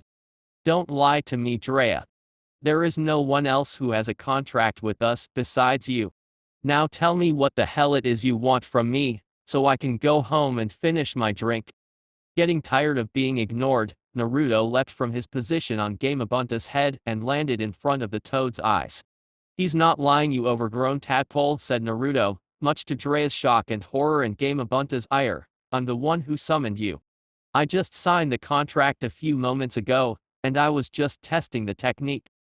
Gamabunta's only response to that was to start laughing, a sound that caused a miniature earthquake to rock the clearing. You summoned me. Don't make me laugh, you runt. There is no way someone like you was able to summon me on your first attempt. Now get off of my head, before I do it for you. Naruto's right, I was twitching uncontrollably by the time Gamabunta had finished speaking. Not one to take such insults. Sitting down, the blonde held out his right hand and began forming one of his father's signature techniques. The chief toad's eyes widened as he watched the boy he had just insulted perform one of his last summoner's original techniques. He knows the Rasengan. Just who exactly is this boy? What's your name, runt? Still maintaining the spiraling ball of chakra in his hand, Naruto fixed the large amphibian with a glare. My name is Naruto Uzumaki Namikaze, son of Minato Namikaze and Kushina Uzumaki. You're Minato's son? Gamabunta blurted out in surprise, getting a crisp nod from the still angered blonde. I guess I was wrong about you. If you're the son of those two, it's no wonder you managed to summon me on the first try. Feel free to summon me anytime you need help, or to share a drink. Nodding in understanding, Naruto let his Rasengan dissipate before jumping off of Gamabunta's head and landing on a tree near the one Jiraiya was on. Oh, and give Jiraiya a good ass kicking if he ever tries to convince you to become a pervert. Laughing at the smile that could only be described as evil on Naruto's face, Gamabunta disappeared in another cloud of smoke, leaving his clan's 2 summoners to continue their training/sparring. Tanzaki Guy crouching tiger in. Tsunade sighed for what felt like the millionth time that morning as she thought over her grandson's words the previous night. You can easily exact any form of revenge you see fit, and also weaken the village greatly if you strike them at their core, and the best way for you to do that is to become the Hokage. His words rang loud and clear over and over in her mind as she silently weighed the pros and cons of such a move. While it was true she could exact her vengeance more effectively, she would also be putting herself in the heart of what could be considered enemy territory, and if she were to be discovered, escape would be incredibly difficult. Though that situation wouldn't be one she wasn't inexperienced with, even she had to admit the thought of fighting her way through the entirety of Konoha's military force wasn't an appealing one. She also had to consider Shizune's safety as well. She knew that even if she ordered the young woman to go with Naruto back to Kumo, she would refuse and follow her back to Konoha. Sometimes she cursed her apprentice's loyalty. Her thoughts were interrupted by the very woman who had remained by her side since the death of her lover. Have you decided on what you are going to do, Tsunade-sama? Asked Shizune, kneeling beside her master. Tsunade shook her head. No, I haven't, but I am leaning more towards taking Naru-chan up on his idea. If you don't mind my asking, why is that? Truth be told, she herself was partial to Naruto's idea of Tsunade taking the title of Hokage to strike back against the village that had betrayed someone she hoped to one day call her little brother. Not only that, but if what Naruto had told them last night was true, Konoha had also betrayed the hopes and dreams her uncle and Naruto's parents had for it, and in her mind, that was reason enough for her to make her own decision. But even if Tsunade ended up not agreeing with the idea, and instead wanting to go with Naruto back to Kumo, she would follow her master no matter her decision. I've been going over possible outcomes of either decision, and as much as my heart doesn't agree with it, taking over as Hokage is the safest choice at the moment, said Tsunade, her face becoming downcast at the thought of leaving her grandson so soon after getting him back. I guess I know which side of the family I get my analytical mind from now. Both Kunoichi turned to see Naruto sitting on the windowsill of their room. Not a second after laying eyes on him, Tsunade was across the room and wrapping her poor grandson in a hug that would have left him as nothing more than a stain on her cloths if it weren't for Kurama. After the overzealous grandmother finally released her now light-headed grandson, the three sat down so they could continue the discussion they'd begun the night before. Bachan, Naruto began, I know I said you could have some time to think over my offer, but Jiraiya told me this morning that you had gone off the grid again. He plans on leaving and returning me to Kumo as soon as he and the original me are finished sparring. My guess is he doesn't want to stay in town much longer and risk the chance I will find you on my own. Tsunade frowned at that, but knowing Jiraiya like she did, it didn't surprise her. The man may have been a complete pervert, but no one could deny that he was the greatest spy master out there, and one doesn't earn that title without being careful. I understand, she said after a moment of silence. I'll do what I can to weaken Konoha as much as possible, but when the time comes for Shizune and I to leave and join you in Kumo, I expect you to greet us as the new Raikage. Got it, young man? Despite the sting she felt at their approaching separation, she knew her decision was for the best. The confident smirk that spread across her grandson's face did help ease the pain in her heart a little bit, knowing that she would be doing her best to help him reach his goal, even if it was indirectly. You got it, Tsunade back and said Naruto, but since you're going back to Konoha, I better give you a rundown of what all to expect and explain a few things that happened during the Shoyunin exams. For the next hour, Naruto's clone told Tsunade and Shizune about everything that had happened during the exams, including Danzo's death and his siblings' subsequent escape after the failed invasion. The two medics couldn't contain their surprise at the already significant blows Naruto dealt to Konoha in his short time within the village walls. When he told the two that, with the help of his siblings, he had managed to create complete copies of everything within the Hokage's personal library, and left those behind while he took all of the original scrolls with him for further study, had shocked the two to their cores. Shizune was amazed Naruto had managed such a task with relative ease, while Tsunade was shaking her head at how far her former village had fallen. All too soon the clone felt his chakra begin to fade, and with one last tearful goodbye from Tsunade and Shizune, the clone dispelled. With Naruto's body stiffened for a split second as the memories from his clone entered his mind. Seamlessly recovering, the blonde shinobi continued tree-hopping alongside his godfather. They had departed from Tanzakugai only a short while ago, but they had already made considerable time.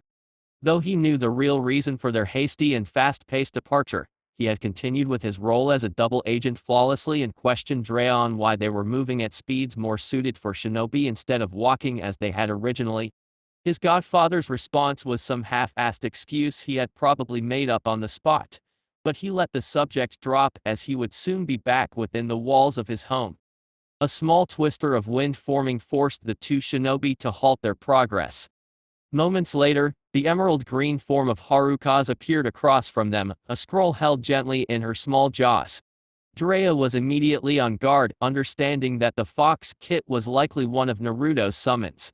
Despite being told by Naruto numerous times that he could summon foxes in a small part of the sage's mind, he had sincerely hoped it was all a lie. The fox moving over to his godson and depositing the scroll in his outstretched hand tarnished that hope. Uncaring of the small spike in negative emotions he managed to sense from his godfather, Naruto took the scroll from Haruka's. It's an order from the Raikage. He needs you to meet up with your team at the border for an urgent mission, said the small fox kit before her summoner could say anything. Smiling, the blonde Shoyunin reached down and scratched the young fox behind the ears, getting a soft purr from her. Thank you for delivering this to me. Return home and take a good long rest, okay? Yipping in acknowledgement, Haruka's disappeared in a small cloud of smoke. I thought the Raikage gave you a week off. Why is he calling you to partake in a mission? Naruto had to fight to stop his body from stiffening in response. For the entire time he had been with his godfather, the man had shown no signs of suspecting any kind of foul play. Now though, his voice easily made his suspicion known, but it was mixed with a healthy amount of disgust as well.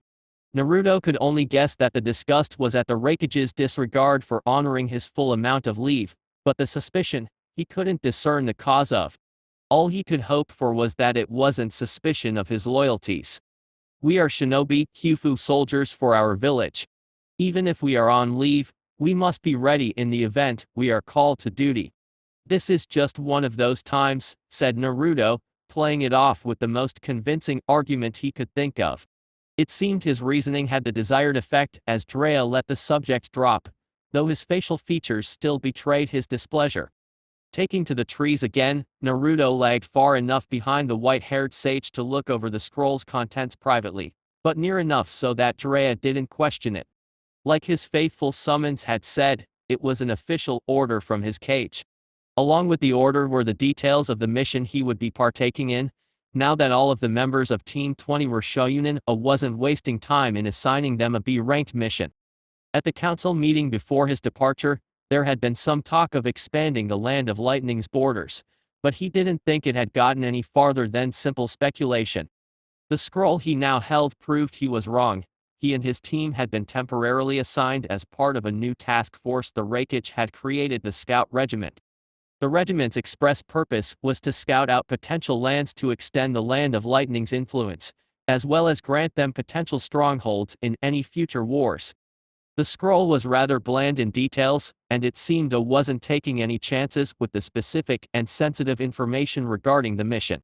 A small blood seal was located in the bottom corner of the scroll, and a small, coded portion of the information revealed that everything he needed to know was sealed inside, and he was only to access it once he was away from Jiraiya. Once he was finished going over the basic information for his newest mission, Naruto secured the scroll in one of the many invisible storage seals that he had woven into his pants. Refocusing his gaze ahead of him, the blonde Shoyunin noticed the sour look that still graced his godfather's face, and he had to suppress the smirk that tried to form on his lips. While it was still possible that Jiraiya may be suspicious of his loyalties, he couldn't help but enjoy seeing the man sulk over discovering that the Toads were indeed not the only summons he had a contract with. At their current pace, it only took a few hours for the two shinobi to reach the border that divided the two great nations. The sun was just starting to sink below the horizon when Naruto and Jiraiya passed by the last of Konoha's outposts unseen. Kyufu, said Naruto as the border came in sight. Jiraiya stopped on a nearby branch and waited for his godson to land next to him. I know you want to come with me and make sure I'm safe, but the moment I cross the border, I will be considered an active Kumo shinobi again. If we are seen associating while I'm on duty, things could go south for us fast. I'm just a few months away from being ready to defect. I can't risk blowing my cover now. Reluctantly, Jiraiya nodded. I understand, he said with a sigh, but why are you so set on finishing this task?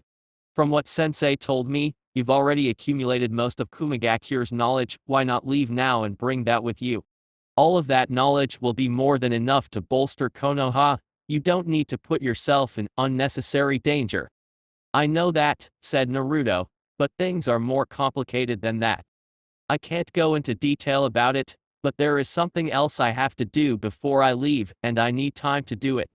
Please, Kyufu, just have a little more faith in me. We'll be together again soon, I promise. Knowing that if he didn't get away soon, Jiraiya was likely to try and come up with some other way to convince him, or worse yet start asking more questions, Naruto gave the man one last smile, before leaping away and across the border. Safely back within the embrace of his homeland, Naruto started making his way towards the outpost that served as the main command station for the southern outposts of the Land of Lightning. The white-haired Sanin's frown deepened as he watched his godson's figure disappear off into the distance. As the head of Konoha's spy network, he had an extensive network of informants all across the elemental nations, including Kumogakure. When he had first arrived in the militaristic village, he had immediately met with one of his informants to get as much information as he possibly could on the things that had been going on. And some of the things he had learned disturbed and worried him greatly, especially some of the information his informant had regarding Naruto. Some of the things his spy told him contradicted greatly with what Sarutobi had said regarding Naruto. The one that worried him the most was that, according to his spy, a high-ranking official within Kumo, Naruto had never shown any signs of being manipulated by any kind of seal. It wasn't something that could easily be noticed, and it was only the fact that the informant was one of his oldest and most reliable that he was even considering that fact. Also, during his short amount of time with the boy, Jiraiya noticed a few things that didn't add up concerning Naruto. They were subtle and he did a good job of hiding them, but Jiraiya was on a level all his own. It took a lot to pull the wool over his eyes. One of the things that stood out the most was when Naruto would address him as Kyufu. While he was very good at disguising the tone of his voice, he couldn't hide it completely. The underlying traces of hate, disgust, and malice had been noticed by the sage each time the boy spoke the title. As a spy master, Jiraiya had to admit that Naruto possessed great skill in the art of espionage and infiltration. In fact, within a few years, and with the proper guidance, the boy could easily become one of the best agents at infiltration.